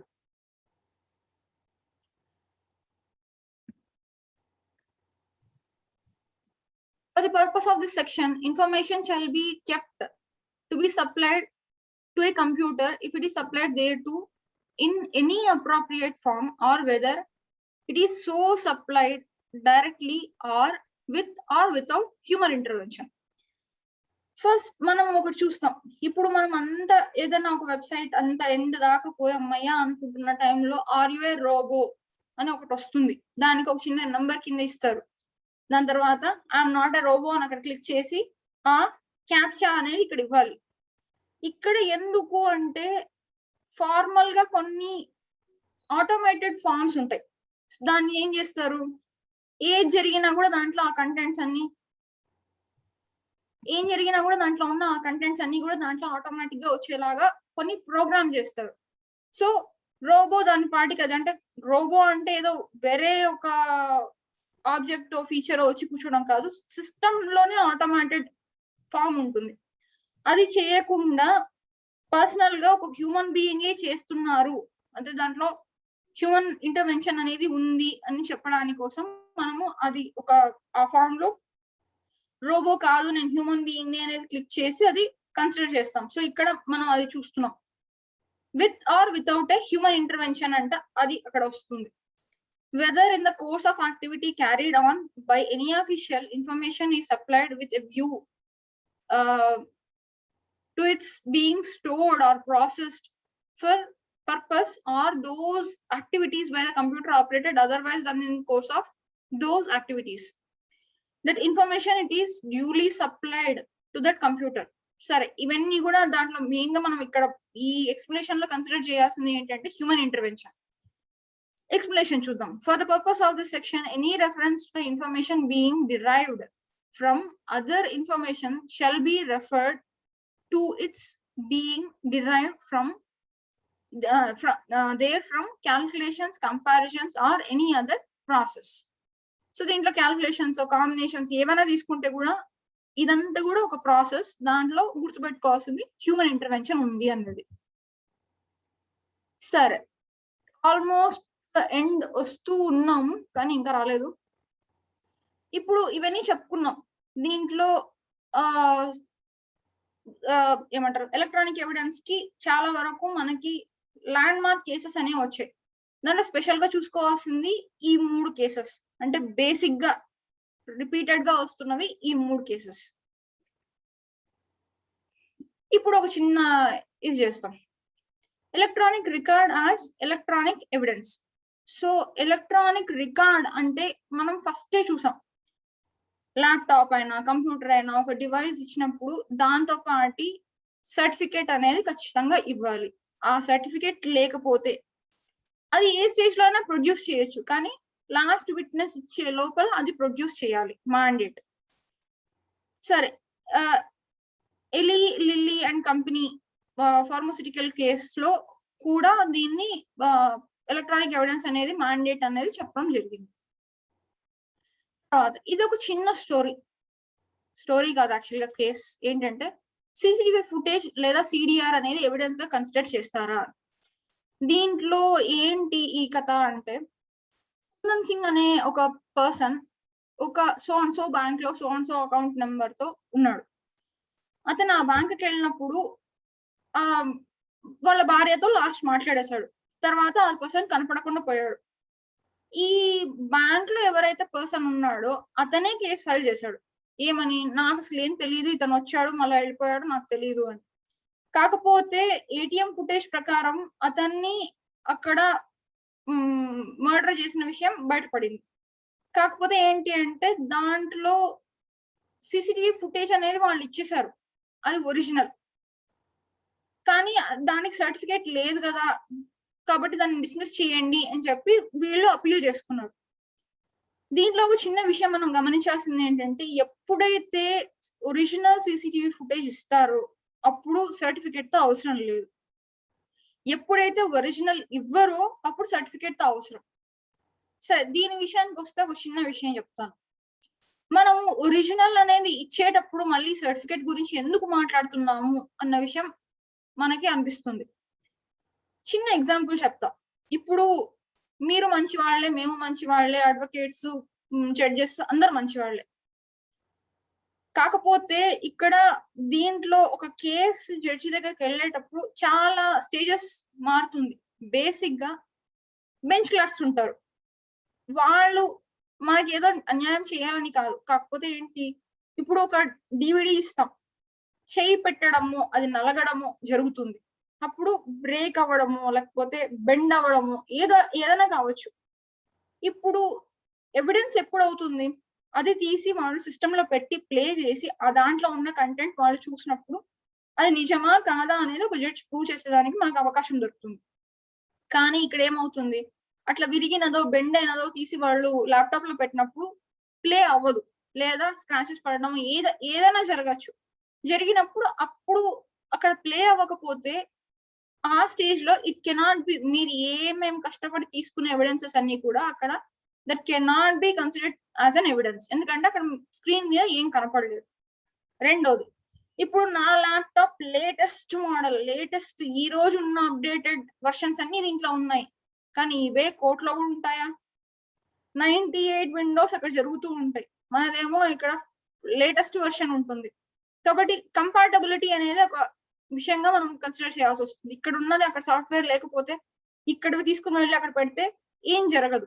సో ఇట్లాంటివన్నీ కూడా మనము అంటే ఇప్పుడు ఒక కేసుని మనం రెండు వైపులా ఎట్లా మన సైడ్ ఆలోచిస్తాము, ఆపోజిట్ వాళ్ళు ఎట్లా ఆలోచిస్తున్నారని ఆలోచిస్తాము.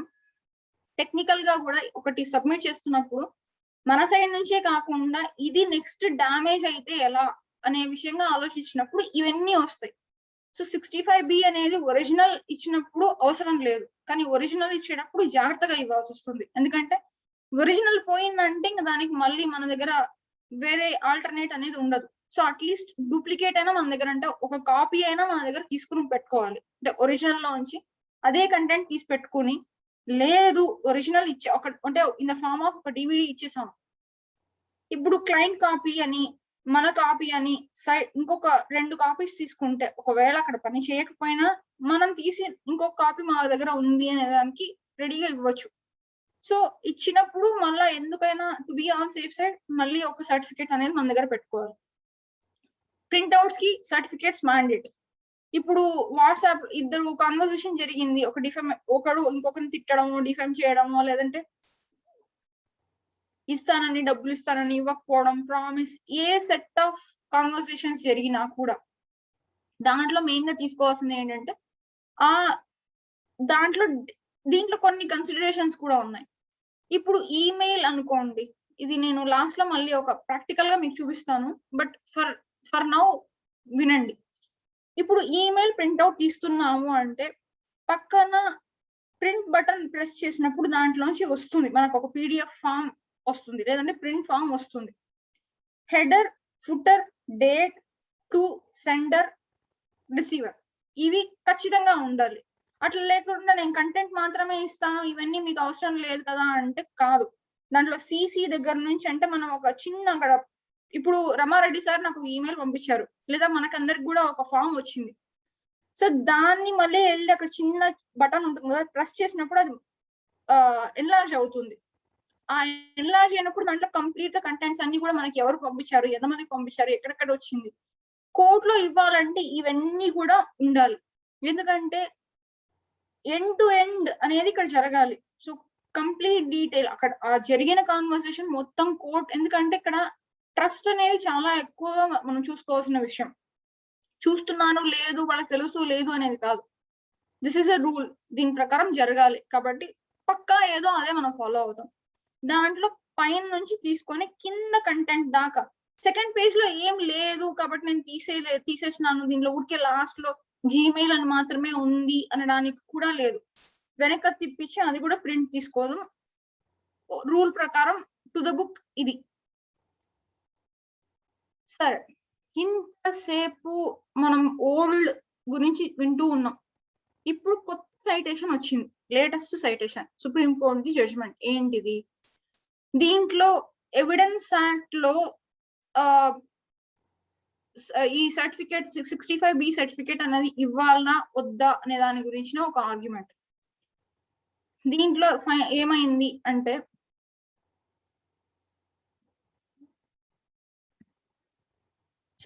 నేను పూర్తి కేసు, ఎందుకంటే ఇక్కడ సైటేషన్ అనేది మీకు ఇచ్చాను. దీంట్లో ఏంటి, రెఫర్ టు ద బెంచ్. దీంట్లో దేని గురించి అంటే ఎవిడెన్స్ యాక్ట్ గురించి. దీంట్లో ఎవరెవరు అంటే Anwar PV versus KP Basheer నుంచి తీసుకున్నారు. 3 బెంచెస్ డెసిషన్ ఇది.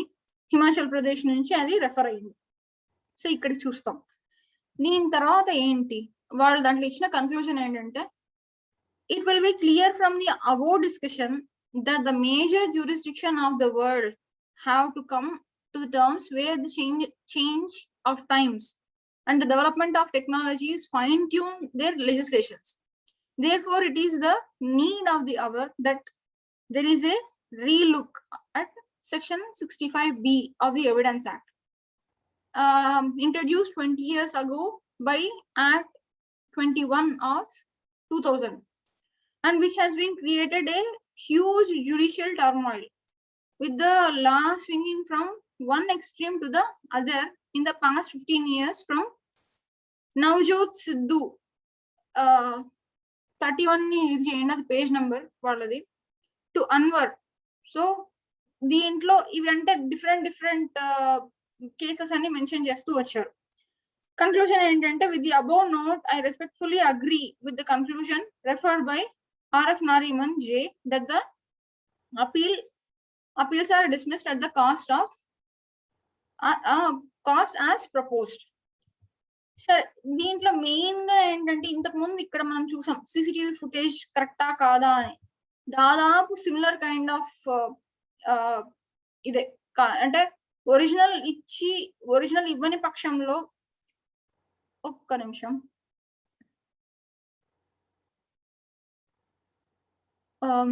సుబ్రహ్మణ్యం సార్ మీకు ఇది గుర్తుందా సార్ ఈ కేస్?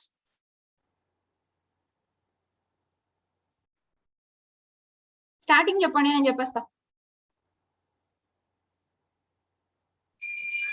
గుర్తుంది మేడం, గుర్తుందండి, గుర్తుంది. ఆ సూఫీ అదే పివి అన్వర్ భాష కేసులో అదే సర్టిఫికెట్ లేకపోయినా అడ్మిసిబిలిటీ తీసుకొచ్చారు. అంటే out of reach of their knowledge, అదే కంట్రోల్ కాబట్టి. సారీ. సో దీంట్లో మెయిన్ గా ఏంటి అంటే, ఎలక్షన్ కమిషన్, ఇప్పుడు ఎలక్షన్ కమిషనర్ దగ్గరికి ఒక పర్సన్ వెళ్ళి ఆ ఎలక్షన్ లో నేను పార్టిసిపేట్ చేస్తాను అనే ఒక పేపర్ ఇవ్వాలి కదా, అది ఇచ్చేదానికి వెళ్ళాడు. వెళ్ళినప్పుడు అతను ఆపోజిట్ పార్టీ వాళ్ళు ఇతని మీద కేసేశారు. ఏమంటే, టైం అయిపోయిన తర్వాత ఇచ్చాడు కాబట్టి అది కన్సిడర్ చేయొద్దండి అని.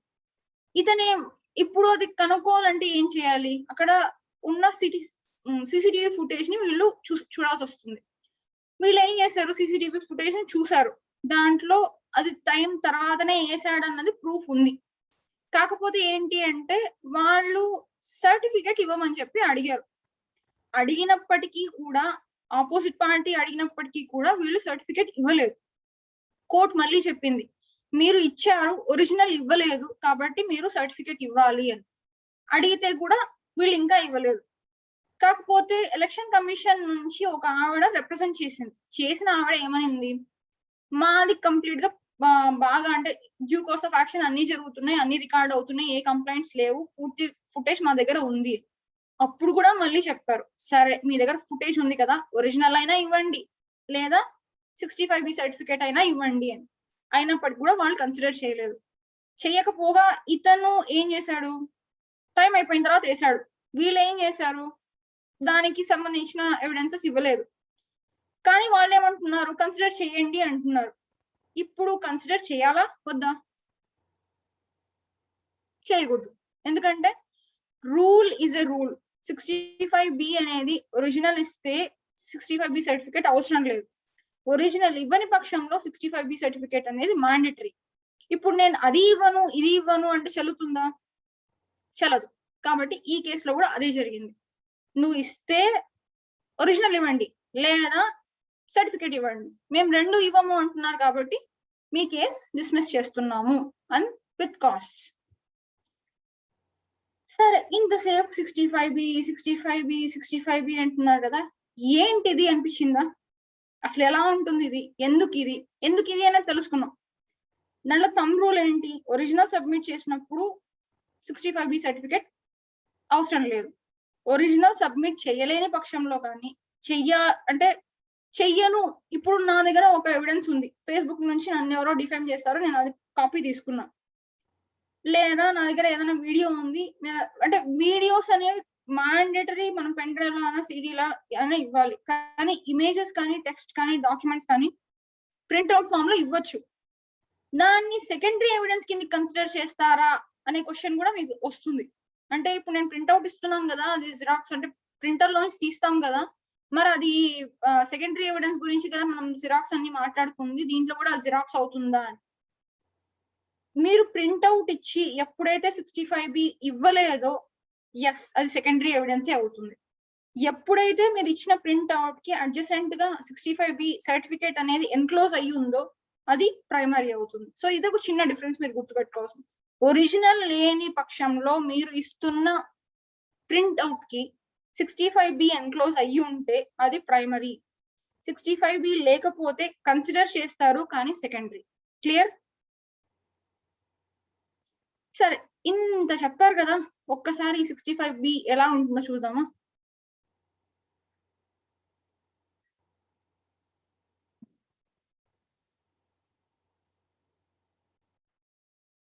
కొంచెం సినిమాటిక్ గా ఓపెన్ చేసాము. సరే, మామూలుగా మనం ప్లేంట్ ఎలా ఉంటుందో అలానే ఉంటుంది.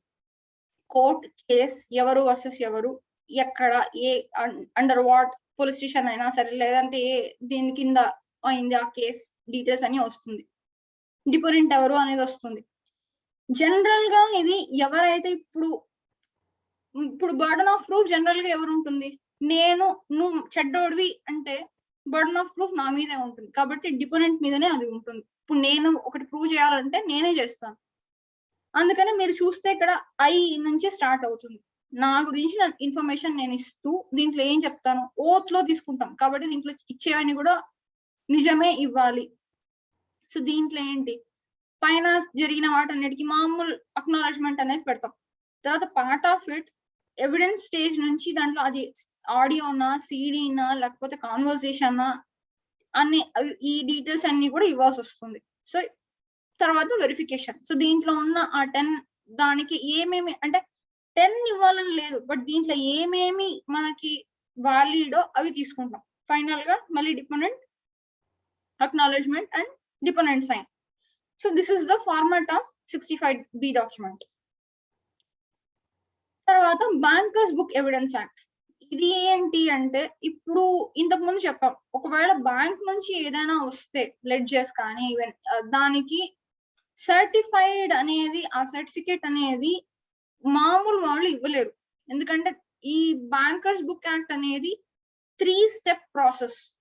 3 చోట్ల నుంచి కూడా మనకి క్లియరెన్స్ అనేది రావాలి. 3 డిఫరెంట్ పర్సన్స్ నుంచి అటెస్టేషన్ అనేది తీసుకోవాలి. జనరల్ గా ఈ పని అంతా కూడా మనం బ్యాంక్ వాళ్ళని అడుగుతాము. లేదంటే ఒకవేళ ఇట్లా ఏదైనా డొమెస్టిక్ వైలెన్స్ కేసెస్ కానీ, డౌరీ కేసెస్ కానీ ఉన్నప్పుడు పోలీస్ ఇన్వెస్టిగేట్ చేస్తారు. వాళ్ళు డైరెక్ట్ గా కోర్ట్ కి ప్రొడ్యూస్ చేస్తారు. కాబట్టి వాళ్ళు దాంట్లో ఆ బ్యాంక్ నుంచి కోర్టుకు పోయే ఒక ప్రాసెస్ లో 65B సర్టిఫికేట్ అనే దాంతో అవసరం లేదు. So banker book evidence act అనేది ఎక్సెప్షన్. దానికి సర్టిఫై లేదా సర్టిఫికేట్ ఏంటి, దానికి వాలిడిటీ ఏంటి అంటే అది కోర్టు వాళ్ళు ఇస్తారు. కాబట్టి దానికి వాళ్ళ స్టాంపు, వాళ్ళ హెడర్ అని ఉంటాయి. కాబట్టి దాంట్లో మనం ఏమి జోక్యం చేసుకోవాల్సిన అవసరం లేదు, అది వాలిడే.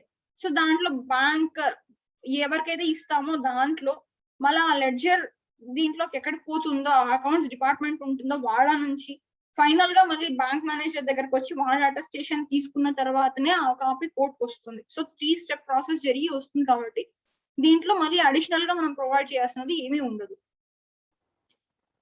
సరే, మిత్స్ అబౌట్ ఎలక్ట్రానిక్ ఎవిడెన్స్. ఇంతకుముందు చెప్పుకున్నాం, is it mandatory to produce the original device.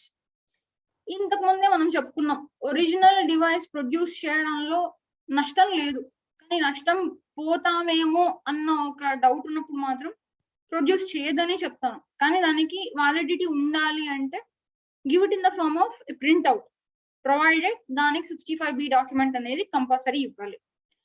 So who is the official authority? Is it the person producing the evidence, or if from his mobile, or for a service provider? ఇప్పుడు for example ఇట్లాంటి cases చాలా వస్తుంటాయి. General గా ఈ టైంలో smart phone లేని వాళ్ళు అంటూ లేరు. ఉన్న వాళ్ళు అంటే ఇప్పుడు సర్వీస్ ప్రొవైడర్ ఇవ్వాలనా, లేకపోతే నేను ఇవ్వాలనా, లేదా నా క్లయింట్ ఇవ్వాలనా అనే ఒక సంకోచం అనేది అందరికీ జనరల్ గా ఉంటుంది. అఫీషియల్ అథారిటీ అంటే ఎవరు? ఇప్పుడు ఏదైనా ఒక కాలంలో ఎట్లంటే సార్, ఈ స్మార్ట్ ఫోన్స్ రాకముందు సర్వీస్ ప్రొవైడర్ అంటే ఒకరే ఉన్నారు. ఇప్పుడు ఎయిర్టెల్ అనుకుంటే వాళ్ళే సర్వీస్ ప్రొవైడర్స్, వాళ్ళ దగ్గర నుంచి అన్ని తీసుకోవాలి. కాకపోతే ఇప్పుడు ఏంటి, స్మార్ట్ ఫోన్స్ వచ్చిన తర్వాత మనం స్క్రీన్ షాట్స్ కూడా తీసుకోవచ్చు. ఫర్ ఎగ్జాంపుల్ ఇక్కడ నుంచి కొంచెం ప్రాక్టికల్ గా వెళ్తాను, చూడండి. ఓకే, వాట్సాప్ తీసుకున్నామా? 1 minute సార్, లాస్ట్ లో చెప్పాను సార్, ఎందుకంటే స్క్రీన్ బ్యాక్గ్రౌండ్ బ్లర్ అయింది కాబట్టి ఏం కనపడదు. లేదా ఇప్పుడు మీ వాట్సాప్ మీరు తీసుకోండి, దాంట్లో వాట్సాప్ హోమ్ పేజ్ నుంచి వెళ్ళినప్పుడు కాల్ అనేది ఉంటుంది, అవునా? కాల్స్ లో మనం ఏమేమి ఎవరెవరు కాల్ చేసామనే ఒక లాగ్ అనేది మనకు తెలుస్తుంది. ఆ ప్రింట్అవుట్ చాలు. లేదా మామూలు call record in the sense మన ఫోన్ లో ఉన్న మనకి ఏమేమి కాంటాక్ట్స్ నుంచి కాల్స్ వచ్చాయనేది ఒక లిస్ట్ ఉంటుంది. దానికి వెళ్ళి అది స్క్రీన్ షాట్ తీసుకొని పెట్టినా కూడా స్టిల్ ఇట్ ఈస్ వాలిడ్. ఎందుకంటే దాంట్లో ప్రొవైడెడ్ దీంట్లో చూసినప్పుడు మీకు తెలుస్తుంది ఏ డేట్ లో ఏ టైంలో వాళ్ళు మనకు కాల్ చేశారు. స్టిల్ కనపడ్డా ఓకే, ఏ టైంలో ఎవరు మనకు కాల్ చేశారు అనేది.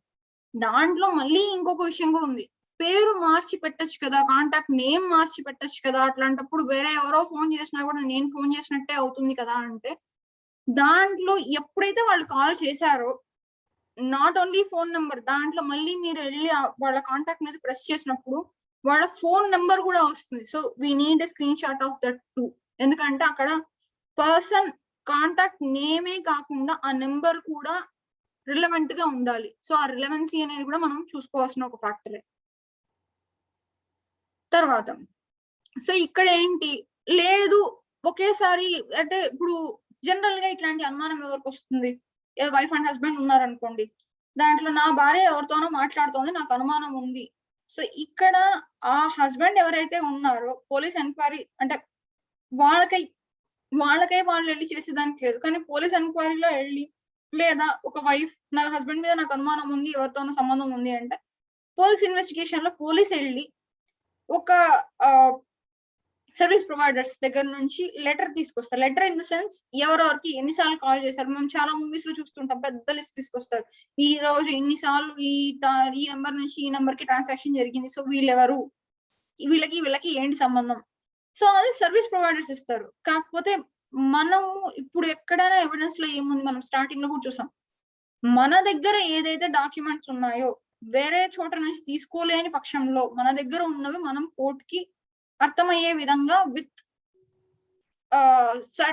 ఈ 65B సర్టిఫికేట్ తో పాటు ఇచ్చినప్పుడు దాని వ్యాలిడిటీ ఉంది, అది స్టిల్ ది కన్సిడర్ అనే విషయంగా మాట్లాడుతున్నాం కాబట్టి ఇక్కడే ఫోకస్ చేస్తాం. సరే, దీని తర్వాత ఈ printout considered to be secondary evidence. ఇది state versus state, NCT of Delhi versus Navjot Sidhu ఈ కేసులో ప్రూవ్ అయింది. ఏంటంటే ప్రింట్అవుట్ అనేది ఒక్కసారి ఇప్పుడు ఫర్ ఎగ్జాంపుల్ మా ఇంటికి ఒక సమ్ వీళ్ళు ఎవరైనా అంటే ట్యాక్స్ కట్టలేదు అనుకోండి, వాళ్ళు వచ్చారు, అన్ని చూసారు, ప్రింట్ నా దీనికి కనెక్షన్ పెట్టుకున్నారు, అక్కడ నుంచి ప్రింట్అవుట్ తీసుకున్నారు. సో ఈ సిబిఐ వీళ్ళందరూ చేసిన ఇన్వెస్టిగేషన్ లో వాళ్ళు తీసుకొని పోలీస్ కి తర్వాత కోర్ట్ కి కానీ పోలీస్ కి కానీ ఇచ్చేవి అంటే అథారిటీ వైజ్ ఇచ్చిన వాటికి ప్రింట్అవుట్ అనేది వాళ్ళు చూసుకుంటారు కాబట్టి మనం దానికి సపరేట్ గా ఇవ్వాల్సిన అవసరం లేదు, వాళ్ళ నుంచి ఆథెంటికేషన్ అనేది ఉంటుంది. కానీ పోలీస్ కైనా కూడా ఇప్పుడు ఫర్ ఎగ్జాంపుల్ ఏదైనా ఒక కేసులో పోలీస్ ఇచ్చారు అంటే మనము డిఫెన్స్ తీసుకోవాలనుకుంటే పోలీస్ వాళ్ళు ఇచ్చిన దానికి సర్టిఫికేట్ లేదు అనేది మనం రైజ్ చేసే పాయింట్ అవ్వచ్చు. ఎందుకంటే వాళ్ళైనా కూడా, ఎందుకంటే వాళ్ళు కలెక్ట్ చేసుకునేది పిటిషనర్ దగ్గర నుంచి తీసుకున్నప్పుడు ఏం చేస్తారు, దానికి 65B డాక్యుమెంట్ అనేది లేకపోతే still we can question them. అది ఈ కేసులో తీసుకున్నారు. ప్రింట్అవుట్ అనేది సెకండరీ ఎవిడెన్స్ గా కాకుండా సర్టిఫికేట్ తో పాటు ఉంటే ప్రైమరీ ఎవిడెన్స్ గానే కన్సిడర్ చేస్తారనేది దీంట్లో ఉంది. అట్లా లేదు తీసుకుంటాము అన్నా కూడా పెట్టచ్చు అంటే కన్సిడర్ చేస్తారు, but still it will be considered as secondary evidence. If the person is not in the position of the original evidence but has obtained the device from cloud, then should the court take this evidence into the account? ఇప్పుడు for example మనకి మొబైల్లో space సరిపోదు, రోజు వచ్చి good morning good evening message లకే అయిపోతూ ఉంటుంది. అట్లాంటప్పుడు ఫోన్ లో అనేది మనం ఎప్పటికప్పుడు డిలీట్ చేస్తూ ఉంటాం, అది కూడా డిలీట్ అవుతుంది అన్న ఒక అనుమానం ఉన్నప్పుడు మేజర్ డాక్యుమెంట్స్ లేదా ఇంపార్టెంట్ డాక్యుమెంట్స్ ని క్లౌడ్ లో సేవ్ చేయడం అనేది మామూలు, గూగుల్ డ్రైవ్ లో అయినా లేకపోతే వన్ డ్రైవ్ లో అయినా. సో వీటన్నిటిని కూడా మనం క్లౌడ్ అనే పిలుస్తాం. దాంట్లో తీసుకున్నది అంటే దానికి టైం లిమిటేషన్ అనేది లేదు. ఇప్పుడంటే వేరే వేరే సెట్టింగ్స్ వస్తూ ఉన్నాయి, బట్ దానికంటూ ఏం లేదు. 10 ఏళ్ళైనా ఎప్పుడో గూగుల్ స్టార్ట్ అయినప్పటి నుంచి పెట్టుకున్న వాళ్ళు కూడా ఇంకా కూడా పెట్టుకున్నారు. కాబట్టి until you can manage cloud లో ఉన్నది ఏమంటే దీంట్లో ప్రొవైడెడ్ దాంట్లో డేట్ సెండర్ ఆ పర్టికులర్స్ ఉన్నంత వరకు ఏ ఇష్యూ కూడా లేదు. తర్వాత status of forensic examination and scientific assistance, వీళ్ళు ఎక్సెప్షన్. ఏంటి అంటే సైంటిఫిక్ ఫోరెన్సిక్ అంటూనే మనం వాళ్ళు ఫింగర్ ప్రింట్స్ దగ్గర నుంచి అన్ని, ఇప్పుడు ఏదైనా ఒక విషయం జరిగింది వచ్చారు మొత్తం తీసుకున్నారు, దానికి ఉన్న సంబంధించినవన్నీ తీసుకున్నారు, వాళ్ళు డైరెక్ట్ గా ఇన్వెస్టిగేషన్ లో దిగారు. సో వాళ్ళకంటూ వే ఆఫ్ డీలింగ్ డిఫరెంట్ గా ఉంటుంది కాబట్టి ఫోరెన్సిక్ ఎగ్జామినర్స్ ని సైంటిఫిక్ అసిస్టెంట్స్ కి దీని 65B తో సంబంధం లేదు, వాళ్ళకంటూ సెపరేట్ డాక్యుమెంటేషన్ అనేది ఉంటుంది. తర్వాత ఇన్ఫర్మేషన్ సెక్యూరిటీ పాలసీ, ఇది ఎందుకు అంటే సర్టిఫికేట్ A2AN క్లాస్ B నుంచి దీంట్లో ఏంటంటే ఇప్పుడు పాలసీ ఆఫ్ బ్యాంక్ అడ్మినిస్ట్రేషన్, ఇంతకు ముందు మనం అక్కడ చూసాం, సారీ ఇది అక్కడ వెళ్ళాల్సింది ఇక్కడికి వచ్చింది, బ్యాంకర్స్ యాక్ట్ కి కంటిన్యూయేషన్ ఇది కొంచెం మారుస్తుంది సార్ మళ్ళా. సో బ్యాంకర్ దాంట్లో వీళ్ళు అంటే BC 3 లెవెల్ స్టెప్స్ చెప్పాను కదా. సో అడ్మినిస్ట్రేటర్ దగ్గర నుంచి, సిస్టమ్ అడ్మినిస్ట్రేటర్ దగ్గర నుంచి, ఫైనల్ గా బ్యాంక్ దగ్గర నుంచి ఇది రావాలి. అందుకనే బ్యాంక్స్ నుంచి తీసుకున్న దానికి 65B అవసరం లేదు అని చెప్పినది. ఎక్సెప్షన్ సెక్షన్ 46 లో ఏంటంటే అన్లాఫుల్ యాక్టివిటీస్ ప్రివెన్షన్ యాక్ట్. దీంట్లో ఏంటంటే evidences collected through interception of wire, electronic or oral communication admissible notwithstanding provisions of the evidence act or other laws. ఇది మనకి సంబంధం లేదు, కాకపోతే ఇది తెలుసుకుని ఉండడం మంచిది, ఎందుకంటే అడ్వకేట్ గా you have to know about it.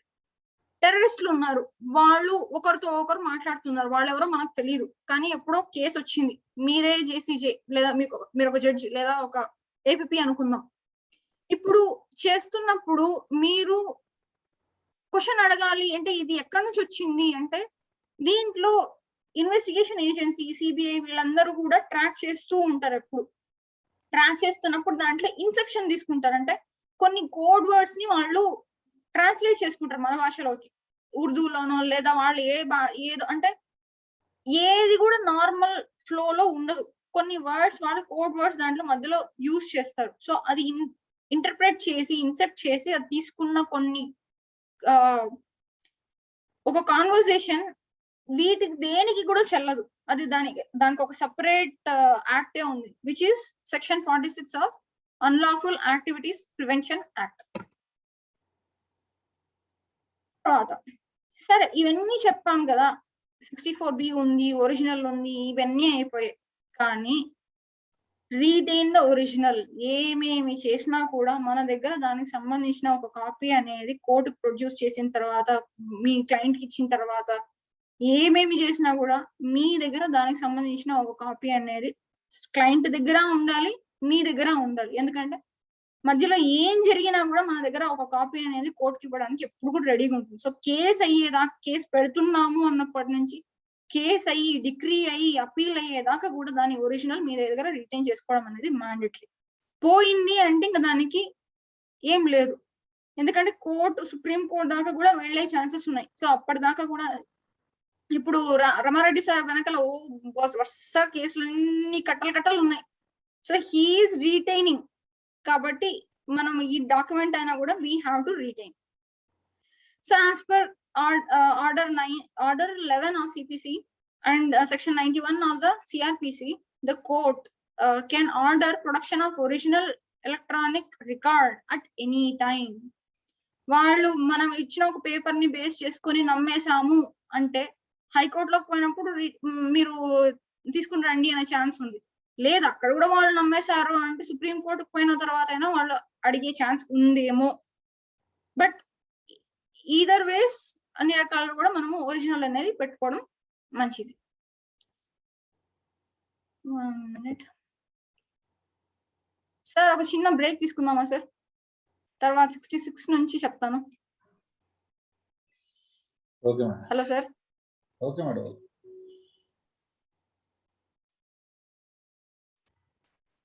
Stop sharing.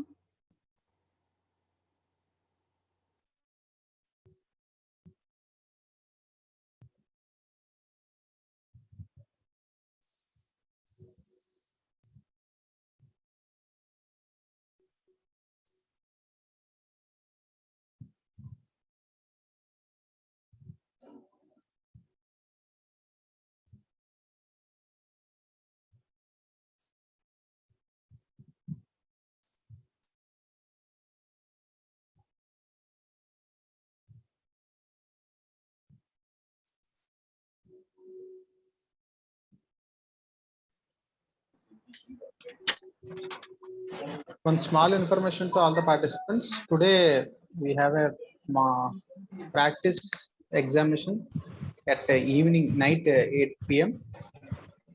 As like same previous examination, is are 2 hours live lo untundi. Pass code మీరు any 2 hours, ఆ 2 hours లో any time you can enter and you can write the examination. ఎవరైతే రాయలేము ఈ రోజుకి మేము అనుకున్న వాళ్ళకి మళ్ళీ తర్వాత ఇంకొకసారి ఇస్తాం. డేట్ ఇప్పుడు చెప్పలేం కానీ but any time if possible we will conduct again. అలాగే ప్రీవియస్ మార్క్ టెస్ట్లు రాయలేని వాళ్ళకి కూడా అప్పుడే దాంతో పాటే ఆప్షన్ ఇవ్వడం జరుగుతుంది. మళ్ళీ తిరిగి మార్క్ టెస్ట్ రాయాలి అంటే గతంలో అయిపోయిన మార్క్ టెస్ట్ మళ్ళీ రాయాలనుకుంటే అప్పుడు ఆప్షన్ ఉంటుంది. Thank you. కంటిన్యూ చేయండి. ఓకే సార్, నేను కూడా రెడీ. నాది కొంచెం ఇంటర్నెట్ తేడా ఉంది సార్, మధ్యలో డిస్కనెక్ట్ అయ్యే ఛాన్స్ కూడా ఉంది. Bear with me. So I hope ఇప్పటిదాకా నేను బోర్ కొట్టించలేదు అనుకుంటున్నా. As far as possible interesting ఉండడానికే ట్రై చేశాను. ఇంకా ఎఫర్ట్స్ పెట్టాల్సింది అయితే నాకు తెలిసి చాలా ఉంది. నేను కూడా మీతో పాటు నేర్చుకుంటున్నాను కాబట్టి it will take some time. Madam ఒక్క నిమిషం.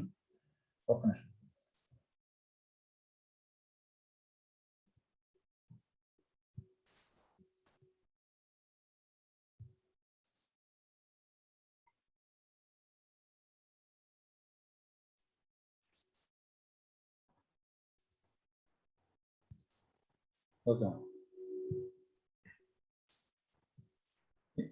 స్క్రీన్ షేర్ చేయండి. Yes, sir.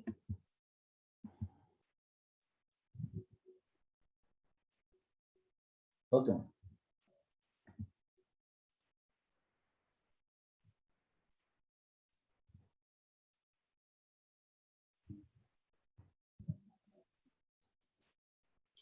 సరే, 66 నుంచి కొంచెం తొందరగానే లాగిచ్చేస్తాను. ఇది ఎక్కువ కూడా నేను దీని గురించి చెప్పట్లేదు, ఎందుకంటే ఈరోజు నా బేసిక్ ఫోకస్ 65B మీద మాత్రమే ఉంది. కాబట్టి ఇది చెప్పుకుంటూ వెళ్ళిపోతాను. దీనికి సంబంధించిన క్వశ్చన్స్ కూడా సార్ వాళ్ళే క్లారిఫై చేస్తారు, నేను జస్ట్ టచ్ చేస్తున్నా అంతే. సో సెకండరీ ఎవిడెన్స్ కి తీసుకున్నప్పుడు rule 66 section 66 rules as to notice to produce. దీంట్లో బేసిక్ గా ఏంటి అంటే, ఇప్పుడు ఇంతకుముందు మనం చూసుకున్నాం, ఒక డాక్యుమెంట్ ని ఎప్పుడైనా కూడా కోర్ట్ ఒరిజినల్ డాక్యుమెంట్ ని ప్రొడ్యూస్ చేయి అని చెప్పే అవకాశం ఉంది. ఎప్పుడు అడిగినా కూడా మనము ప్రొడ్యూస్ చేయాల్సిన అవసరము ఉంది. నా దగ్గర లేదు, వేరే వాళ్ళ ఆపోజిట్ పార్టీ దగ్గర ఉంది అన్నప్పుడు కోర్టే సమన్ చేస్తుంది ఫలానా డాక్యుమెంట్ ని తీసుకుని వచ్చి ప్రొడ్యూస్ చేయమని. దీంట్లో మనము ఈ పాటికి బిట్స్ లో మీరు చదివే ఉంటారు లేదా ఎక్కడైనా చదివి ఉంటారు, అట్లా వచ్చిన పర్సన్ ని విట్నెస్ గా తీసుకోవడానికి కూడా లేదు. ఆ పర్సనే ఇప్పుడు కొన్ని కేసెస్ లో ఎవరి దగ్గర అయితే ఉందో ఆ పర్సన్ అతనే విట్నెస్ అనుకుంటే ఆ టైంలో మాత్రమే వాళ్ళని క్వశ్చన్ చేయడానికి ఉంటుంది. లేదంటే ఒక డాక్యుమెంట్ ని ప్రొడ్యూస్ చేసిన అతను విట్నెస్ అవ్వడు. సో దీంట్లో ఏంటి, ఇప్పుడు నా దగ్గర ఒక జిరాక్స్ మాత్రమే ఉంది, దాని ఒరిజినల్ లేదు, ఆపోజిట్ పార్టీ దగ్గర ఉంది అన్నప్పుడు అది సమన్ చేస్తాడు. మన దగ్గర డ్యామేజ్ అయింది, ఇంకా దానికి ఆల్టర్నేట్ కూడా లేదు అన్నప్పుడు దాని జిరాక్స్ కాపీ కూడా వాలిడిటీగా అంటే వాలిడ్ గా తీసుకుంటారు. లేదు అడ్వర్స్ పార్టీ లేదా ఏజెంట్ దగ్గర నుంచి ఒరిజినల్ ఉందన్నప్పుడు కూడా ఏజెంట్ ద్వారా దాన్ని తెప్పించే ఇది కోర్ట్ కి ఉంది, ఆ పవర్ కోర్ట్ కి ఉంది. తర్వాత ఒక అడ్వర్స్ పార్టీ దగ్గరనో లేదా వాళ్ళ దగ్గర ఉన్న ఏజెంట్ దగ్గరనో ఉన్న ఒక డాక్యుమెంట్ పోయింది అంటే బర్డన్ ఆఫ్ ప్రూఫ్ అక్కడ వాళ్ళ మీద మారుతుంది, కానీ మన దగ్గర ఉన్న జిరాక్స్ లేదా దాని కాపీ అనే దాంతో మనం స్టిల్ కేసులో ముందుకు వెళ్ళొచ్చు. తర్వాత ఒక డాక్యుమెంట్ ఏదైనా మన రీచ్ లో లేదు, లేకపోతే అది కోర్టులో సబ్మిట్ చేయలేము అన్నప్పుడు కూడా దాన్ని కోర్టు కన్సిడర్ చేస్తుంది. సో దానికి సెక్షన్ 65 కి దగ్గర సంబంధం అనేది కూడా ఉంది. The proof of signature and handwriting of the person alleged to have signed or written document produced. ఇప్పుడు ఒక పర్సన్ వచ్చాడు, అతని సిగ్నేచర్ 2 డాక్యుమెంట్స్ లో వేరువేరుగా ఉంది. ఒక్కొక్కసారి కోర్ట్ చూస్తూనే ఇది నీ సిగ్నేచర్ కాదు అన్నది తెలిసిపోతుంది, కానీ ఒక్కొక్కసారి మనం అలెజ్ చేస్తాం ఇది అతని సిగ్నేచర్ కాదు అని. అంటే ఇప్పుడు అతని సిగ్నేచర్ కాదు అన్నప్పుడు అతను నా సిగ్నేచరే అంటాడు, లేదు ఇది నువ్వు పెట్టలేదు, నీ సిగ్నేచర్ వేరే దాంట్లో వేరే రకంగా చూసాను అంటే అప్పుడు బర్డన్ ఆఫ్ ప్రూఫ్ మళ్ళీ మన మీదకి వస్తుంది. అప్పుడు ఏంటి, అతని డాక్యుమెంట్ ఏవైతే ఉన్నాయో దాంట్లో డిఫరెంట్ సిగ్నేచర్స్ కానీ లేదా డిఫరెంట్ హ్యాండ్ రైటింగ్, ఇప్పుడు జడ్జి 2 రకాలుగా ఇప్పుడు హ్యాండ్ రైటింగ్ గురించి డిఫరెన్స్ వచ్చినప్పుడు డిఫరెంట్ హ్యాండ్ రైటింగ్స్ ఉన్న కొన్ని డాక్యుమెంట్స్ ని కోర్టు వాళ్ళు సమన్ చేయమని చెప్పి అడుగుతారు. అట్లాంటప్పుడు మనం సమన్ చేయాల్సి ఉంటుంది, వాళ్ళు కూడా అది డాక్యుమెంట్స్ ఇస్తారు. సో దాంట్లో ఏంటంటే ఆ హ్యాండ్ రైటింగ్ ని బేస్ చేసుకొని దీంట్లో ఉన్న హోల్లీ ఆర్ పార్ట్లీ ఒక పర్సన్ సిగ్నేచర్ అన్నిటిలో ఒకే రకంగా ఉందా, లేకపోతే మధ్యలో ఎవరైనా ఇది పెట్టి అతని మీద వేసారా. ఇప్పుడు దీంట్లో ఒక చిన్న విషయం మనం గుర్తించాల్సింది ఏంటంటే, ఫోర్జరీ అనేది మామూలుగా మనం వింటూ ఉంటాం. ఫోర్జరీ అంటే ఏంటి, జనరల్ గా ఉన్న ఒక అసంప్షన్ ఏంటంటే మన సిగ్నేచర్ ని ఇంకొకరు పెట్టడాన్ని ఫోర్జరీ అంటారు. కాకపోతే మన సిగ్నేచర్ ని మనమే ఇంకొక రకంగా పెట్టి ఇంకొక డాక్యుమెంట్ లో పెట్టడాన్ని కూడా ఫోర్జరీ అనే అంటారు అనేది కొత్త అంటే ఉన్న కాన్సెప్టే, కానీ కొత్తగా నేను తెలుసుకున్న విషయం మీతో షేర్ చేస్తున్నాను. తర్వాత 67A లో ఏంటి అంటే, except for the case of secure అంటే ఎలక్ట్రానిక్ ఎవిడెన్స్, ఇంతకుముందు ఎలక్ట్రానిక్ ఎవిడెన్స్ లో కూడా మనం చూసుకున్నాం, ఒక ప్లేస్ లో ఉన్న వాళ్ళకి ఆథెంటిసిటీ ఉన్న వాళ్ళకి ఆ ఎవిడెన్స్ అనేది వాళ్ళు అంటే ఆ సిగ్నేచర్ అనేది వాళ్ళకి ఉన్న నార్మల్ కోర్స్ ఆఫ్ యాక్షన్ లో ఉన్నప్పుడు అది వాళ్ళు అఫిక్స్ చేసినప్పుడు కన్సిడర్ అవుతుంది. కానీ అది నేను అఫిక్స్ చేయలేదు అని వాళ్ళు ఎప్పుడైతే అంటారో, ఆ ప్లేస్ లో నేను లేను అంటారో, అప్పుడు మళ్ళీ బర్డన్ ఆఫ్ ప్రూఫ్ వాళ్ళ మీదకి వెళ్తుంది. తర్వాత సెక్షన్ 68 and 69 దీంట్లో ఏంటి అంటే, proof of execution of documents required by law to be attested. మనం ఇది ఆల్రెడీ చేసాం కాబట్టి దీని గురించి నేను మళ్ళీ ఇంత డీటెయిల్ గా వెళ్ళను, ఎందుకంటే అటెస్టేషన్ చేయించుకోవాలి అంటే దాంట్లో రిక్వైర్మెంట్ అనేది ఉంది, మనం చేయించుకోవాలి. తర్వాత proof where no attesting witness is found. So if no attesting witness can be found, if the document purpose to be executed in United Kingdoms, it must be provided by the attestation of one attesting witness or at least in his handwriting and the signature of the executing person in the handwriting of that person. Attested మనం ఇప్పుడు మామూలుగా కూడా ఈ UK కూడా అవసరం లేదు. మామూలు మనం ఇచ్చే కోర్ట్ డాక్యుమెంట్స్ లో కూడా అటెస్టెడ్ బై మీ అని మనం రాసి కింద సైన్ పెడతాం. వేరే వాళ్ళది మనం ఒక కాపీ రిసీవ్ చేసుకున్నప్పుడు కూడా రిసీవ్డ్ బై మీ అని రాసి మళ్ళీ కింద సైన్ పెడతాం. సో కోర్టుకి అటెండ్ అవుతున్న వాళ్ళకి ఇది కొత్త విషయం ఏం కాదు. అంటే దీని గురించి అంత డీటెయిల్ గా చెప్పాల్సిన అవసరం కూడా లేదు. Section 70 and 72. 20 to 72. 70 ఏంటి? Admission of execution by party to attend to attested documents. The admission of a party to an attested document of its execution by himself shall be sufficient. Proof of its execution as against him, though it is a document required by law to be attested. Tarvata section 71. Proof when attesting witness denies the execution. Idi koncham twist. If the attestation witness denies or does not recollect the execution of the document, its execution may be proved by other evidence. ఇప్పుడు ఒక person attest చేశాడు, నాకు అసలు గుర్తులేదు నేను ఎప్పుడు చేశాను అని, లేదా నేను అసలు చేయనే లేదు అంటాడు. అట్లాంటప్పుడు మళ్ళీ వేరే వేరే ఎవిడెన్సెస్ ద్వారా మనం అది ప్రూవ్ చేయాల్సిన అట్లాంటి అవసరం ఉంది. తర్వాత section 72. Proof of document not required by law to be attested. An attested document not required by law to be attested may be proved as if it was unattested. కొన్ని వాటికి చేయాల్సిన అవసరం లేదు. అది ఏంటి అనేది సుబ్రహ్మణ్యం సార్ గాని రమారెడ్డి సార్ గాని చెప్తారు. నాకు కూడా దీని గురించి అంత డీటెయిల్ గా తెలియదు. సో ఈ వీటి ఉన్నప్పుడు అటెస్టేషన్ లేని వాటిని కూడా తీసుకుంటారు. తర్వాత 73. కంపారిజన్ ఆఫ్ సిగ్నేచర్స్, సీల్స్, ఇవన్నీ కూడా. అంటే ఇప్పుడు సిగ్నేచర్ అనేది పెట్టినప్పటికి కూడా అది పక్కాగా కాదు. ఇప్పుడు డిజిటల్ సిగ్నేచర్స్ లో కూడా ఇప్పుడు నాకు లాస్ట్ ఇయర్ ఉన్న డిజిటల్ సిగ్నేచర్ ఇప్పుడు ఉండదు. ఎందుకంటే లాస్ట్ ఇయర్ యూజ్ చేసిన సాఫ్ట్వేర్ వేరే అవ్వచ్చు, ఈ ఇయర్ యూజ్ చేసిన సాఫ్ట్వేర్ వేరే అవ్వచ్చు, దాని అది ఎక్స్పైర్ అవ్వచ్చు, ట్రయల్ వర్షన్ అవ్వచ్చు, ఏదైనా అవ్వచ్చు. సో దాంట్లో ఇప్పుడు కాకపోతే ఏంటి అంటే ఈ డిజిటల్ సిగ్నేచర్ నీదా అన్నప్పుడు నాదే అంటే ఇష్యూయే లేదు. ఈ డిజిటల్ సిగ్నేచర్ నాది కాదని ఎప్పుడైతే క్వశ్చన్ నేను రైజ్ చేస్తానో లేదా ఎదురు పార్టీ వాళ్ళు రైజ్ చేస్తారో ఇష్యూ అనేది అప్పుడే స్టార్ట్ అవుతుంది. అన్లెస్ ఆ కాన్ఫ్లిక్ట్ అనేది రానంత వరకు వీటి గురించిన బాధపడాల్సిన అవసరం ఏమీ లేదు. తర్వాత other related sections. Public documents గురించి సెక్షన్ 74.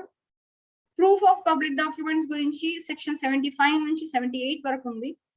తర్వాత ప్రిజంప్షన్ యాజ్ టు డాక్యుమెంట్స్ గురించి సెక్షన్ 79 నుంచి 90A వరకు ఉంటుంది. దీని గురించి ఇంకా మనం ఫర్దర్ గా చూసుకుందాం ఈ రోజుకి. Thank you so much for this opportunity. నాది అయిపోయింది సార్.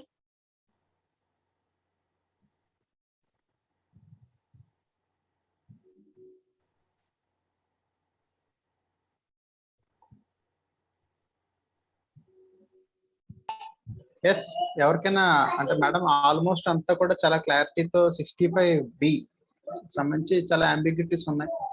ఈ రోజుకి ప్రతి బుక్లోనే ఇబ్బంది ఉంది. ఒక్కసారి స్క్రీన్ షేర్ చేయండి. ఒక్క నిమిషం, ఇది ఒక క్లాస్ చెప్పేస్తాను. ఓకే, ఒక్కసారి ఎలా ఉంటుంది అనేది ఒక్కసారి చెప్పేస్తాను. దాంతో అంటే వాట్సాప్ అండ్ ఈమెయిల్ చెప్పేస్తే ద ఎండ్. ఎందుకంటే రోజు రోజు జరిగే విషయాలు కదా, కొంచెం డీటెయిల్ గా వెళ్తున్నాను సార్, ఇంకా అంతకంటే ఏం లేదు. ఎందుకంటే సెక్షన్స్ గురించి నేను చెప్పలేను, బట్ టెక్నికల్ గా అయితే నేను బాగానే చెప్పగలను. సో ఒక్కసారి ఈమెయిల్కి వెళ్దాం. జనరల్ గా తీసుకుంటే మనకు ఈమెయిల్ స్క్రీన్ ఇలా ఉంటుంది. సరే, ఇప్పుడు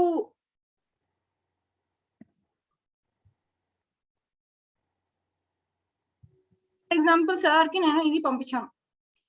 దీంట్లో ఇక్కడ మనం క్లిక్ చేసినప్పుడు from to date subject mail to ఇవన్నీ మనకి ఇక్కడ వస్తాయి. ఆల్టర్నేటివ్ సర్వీస్ ఉపయోగపడుతుంది sir. Alternative services. Yes sir. So ఇప్పుడు ఇది మనకు రావాలి ప్రింట్ అవుట్ లో అన్నప్పుడు ప్రింట్ ఆల్ తీసుకుంటాం, అవునా? ఇక్కడ చెప్పకనే ఏమవుతుంది, ఇప్పుడు ఫర్ ఎగ్జాంపుల్ ఇప్పుడు ఇది 1 పేజ్ ఉంది అంటే మనకి ఇక్కడ 1 of 1 అనేది ఈ ఫుటర్ లో తెలుస్తుంది. సో ఈ పార్ట్ ని హెడర్ అంటాం, ఈ పార్ట్ ని ఫుటర్ అంటాం. ఇది కంటెంట్. ఇది ఎక్కడి నుంచి సర్వీస్ ప్రొవైడర్ ఎవరైతే వాళ్ళు ఉంటారు, ఇది టైటిల్. సో దీంట్లో మనకి ఇక్కడే తెలుస్తుంది 2 మెసేజెస్ ఉన్నాయి అని. ఫర్ ఎగ్జాంపుల్ ఇప్పుడు ఒక డాక్యుమెంట్ అనేది మనం ప్రొడ్యూస్ చేస్తున్నాం, మొన్న మనం క్లాస్ లో తెలుసుకున్నాం, దాంట్లో ఏదైతే అవసరమో అదే కోర్ట్ చూస్తుంది అని. ఇప్పుడు నేను పెడుతున్న కేస్ కి 10 పేజీల డాక్యుమెంట్ ఉంటుంది, లేదంటే 10 పేజీల లేదా 10 మెసేజెస్ ఉంటాయి నా ఒక ఈమెయిల్లో. కానీ ఆ 10 మెసేజెస్ కోర్టుకి చదివే ఓపిక ఉండదు, చదవాల్సిన అవసరం ఉండదు, కోర్ట్ టైం సేవ్ చేయాల్సిన అవసరం మనకు ఉంటుంది.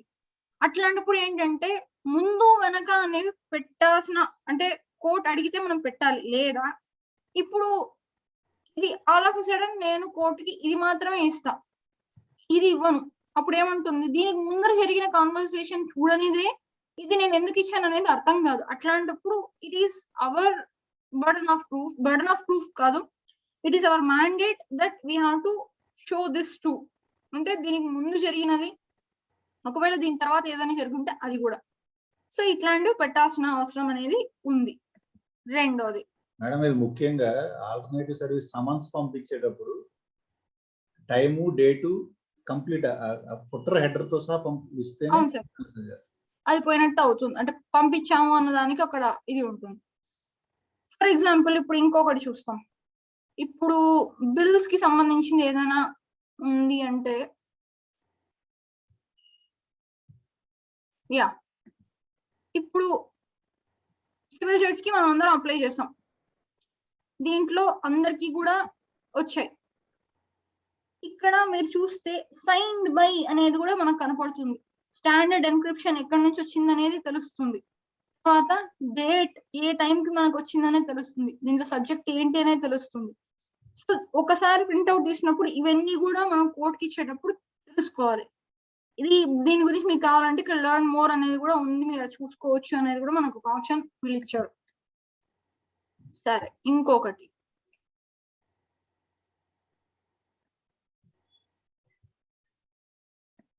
ఇది ఒకసారి చూస్తాం. ఇప్పుడు దీంట్లో ఇది నేను ఒక వెబినార్ అటెండ్ అయ్యాను, దానికి సంబంధించిన పేమెంట్. కానీ ఇక్కడ మనం చూడవలసింది ఏంటి అంటే, ఇప్పుడు ఇది నేను ప్రింట్అవుట్ తీయను, ఇది ఏం చేస్తాం, సేవ్ యాజ్ పీడిఎఫ్ గా పెడతాను. పీడిఎఫ్ గా పెట్టినప్పుడు స్టిల్ నా డాక్యుమెంట్ లోకి వెళ్తుంది, సేవ్ చేసుకుంటా. కాకపోతే ఇది ఏముంది, దీంట్లో కాన్వర్సేషన్ మొత్తం కూడా 2 pages కి ఉంది. 2 pages ఉన్నప్పుడు నేనేం చేస్తాను, సెకండ్ పేజ్ మాత్రమే ప్రింట్అవుట్ తీసిస్తా. తీసిచ్చినప్పుడు ఇప్పుడు పేజెస్ తీసుకొని కస్టమ్ పెట్టి 2 మాత్రమే ఇస్తాం, 2 మాత్రమే ప్రింట్అవుట్ తీస్తాం. ఇప్పుడు ఈ ఈమెయిల్లో జడ్జికి ఏమైనా అర్థం అవుతుందా, ఇది మాత్రమే ఇస్తే? ఆబ్వియస్లీ అర్థం కాదు. కాబట్టి ఇట్లాంటి కొన్ని పరిస్థితుల్లో ఉన్నప్పుడు మనం ఫస్ట్ పేజ్ లాస్ట్ పేజ్ కూడా దానికి ఇవ్వాల్సి వస్తుంది. లేదు, ఇప్పుడు లాస్ట్ పేజ్ లో ఇది ఉంటుంది, ఫుటర్ ఉంటుంది. ఇప్పుడు సెకండ్ పేజ్ తర్వాత ఒకవేళ ఇది కొంచెం ఎక్స్టెండ్ అయ్యి థర్డ్ పేజ్ కి వచ్చిందంటే still it's our bound duty to print this out. ఎందుకంటే 2 pages ఏ ఉంది, ఇంతకంటే లేదు అని. అట్లీస్ట్ దాంట్లో ఫస్ట్ పేజ్ లాస్ట్ పేజ్ మధ్యలో కంటెంట్ అనేది మ్యాండేటరీ కోర్టుకి ఇవ్వాల్సిన అవసరం అనేది ఉంది. ఓకే, ఇప్పుడు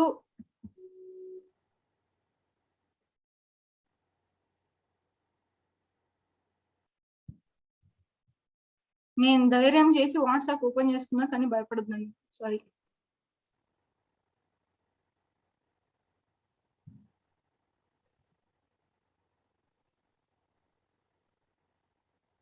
ఓకే, ఇది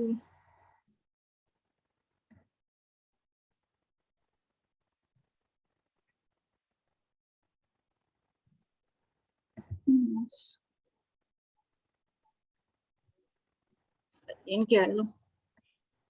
ఇక్కడ ఇప్పుడు మనం హ్యాంగ్ అవుట్స్ కి తీసుకుంటాం, చాట్స్ తీసుకుంటాం, ఇవన్నీ కూడా మనకి సేవ్ అవుతూ ఉంటాయి. కాన్వర్సేషన్స్ అనేవి మనకి అన్ని చోట్ల నుంచి కూడా తీసుకుంటాం. ఇప్పుడు ఫర్ ఎగ్జాంపుల్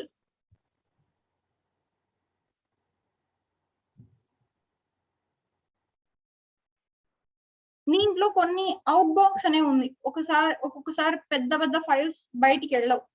అట్లాంటివి మనకు వెళ్ళి అవుట్ బాక్స్ లో అనేది చేరుతుంది. కాబట్టి ఇప్పుడు మనం పంపించినది ఇంకొకరి దాంట్లో ఉంది లేదు ఇట్లాంటి చూసుకున్నప్పుడు ఆ అవుట్ బాక్స్ లో అనేది మనం చూసుకోవచ్చు.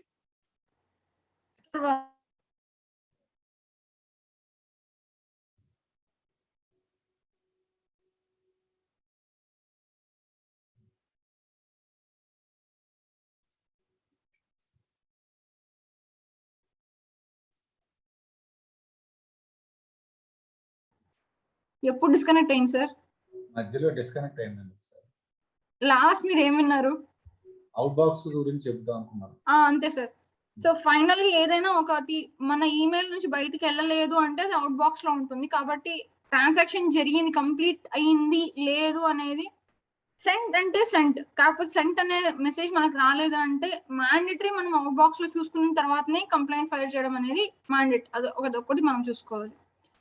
సో వాట్సాప్ కి సంబంధించి నాకంటే మీకే నాలెడ్జ్ ఎక్కువ ఉంది కాబట్టి నేను మళ్ళీ దాని గురించి అదే ఓపెన్ కూడా అవ్వట్లేదు. కాకపోతే so done for the day. Yes sir, అయిపోయింది.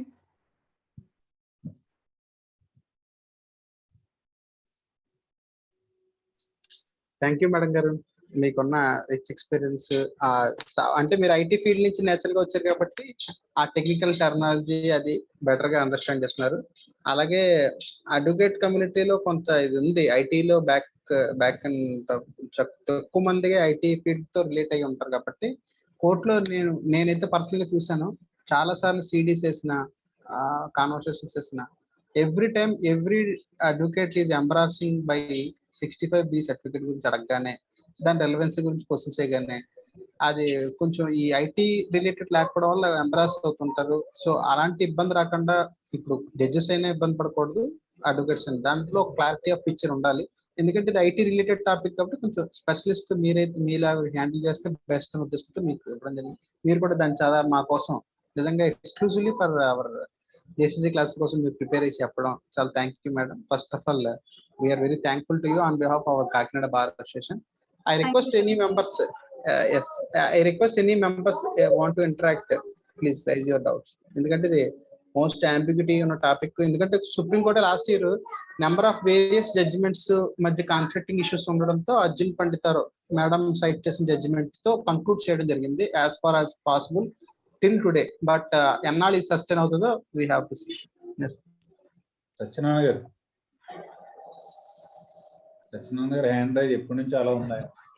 మ్యూట్ చేయండి, అన్మ్యూట్ చేయండి. దాదాపు వచ్చినప్పటి నుంచి ఉన్నారు సార్. ఆయనకి ఏదో డౌట్ ఉన్నట్టుంది, చెప్పండి సార్. ఇప్పుడు హ్యాండ్ డౌన్ అయిపోయింది సార్. నేను తీసానండి, హ్యాండ్ డౌన్ చేశాను. Okay sir. Satyanarayana garu unmute చేశాను, అన్మ్యూట్ అయ్యారు. ఓకే, నెక్స్ట్ ఎవరికైనా ఉంటే డౌట్స్ రైజ్ చేయండి. సుయోధన గారు. సత్యనారాయణ గారు చెప్పండి సార్. సత్యనారాయణ గారు వినిపిస్తుంది మీ వాయిస్, చెప్పండి. సార్ ఏం లేదండి, సర్టిఫికేట్ ఫైల్ చేయమంటున్నారు కదా, 65B సర్టిఫికేట్. ఆ సర్టిఫికేట్ ఏమని మనం సర్టిఫై చేయాలనేది ఒకసారి కొద్దిగా క్లారిటీ ఇస్తారు. సర్టిఫై చేయాలంటే దాంట్లో కంటెంట్స్ అని మళ్ళీ సర్టిఫికేట్ గా పెడతాం సార్. దాంట్లో బేసిక్ గా మనకి ఇప్పుడు ఏ డివైస్ నుంచి తీసుకున్నాము, ఎప్పుడెప్పుడు డాక్యుమెంట్స్, తర్వాత ఏ టైంలో జరిగిన కరస్పాండెన్స్. ఇప్పుడు మీ డివైస్ గురించి చూసుకుంటే ఇప్పుడు ఫర్ ఎగ్జాంపుల్ ఒక వాట్సాప్ కాన్వర్సేషన్ అనుకోండి సార్. వాట్సాప్ కాన్వర్సేషన్ ఫోన్ లోనూ వస్తుంది,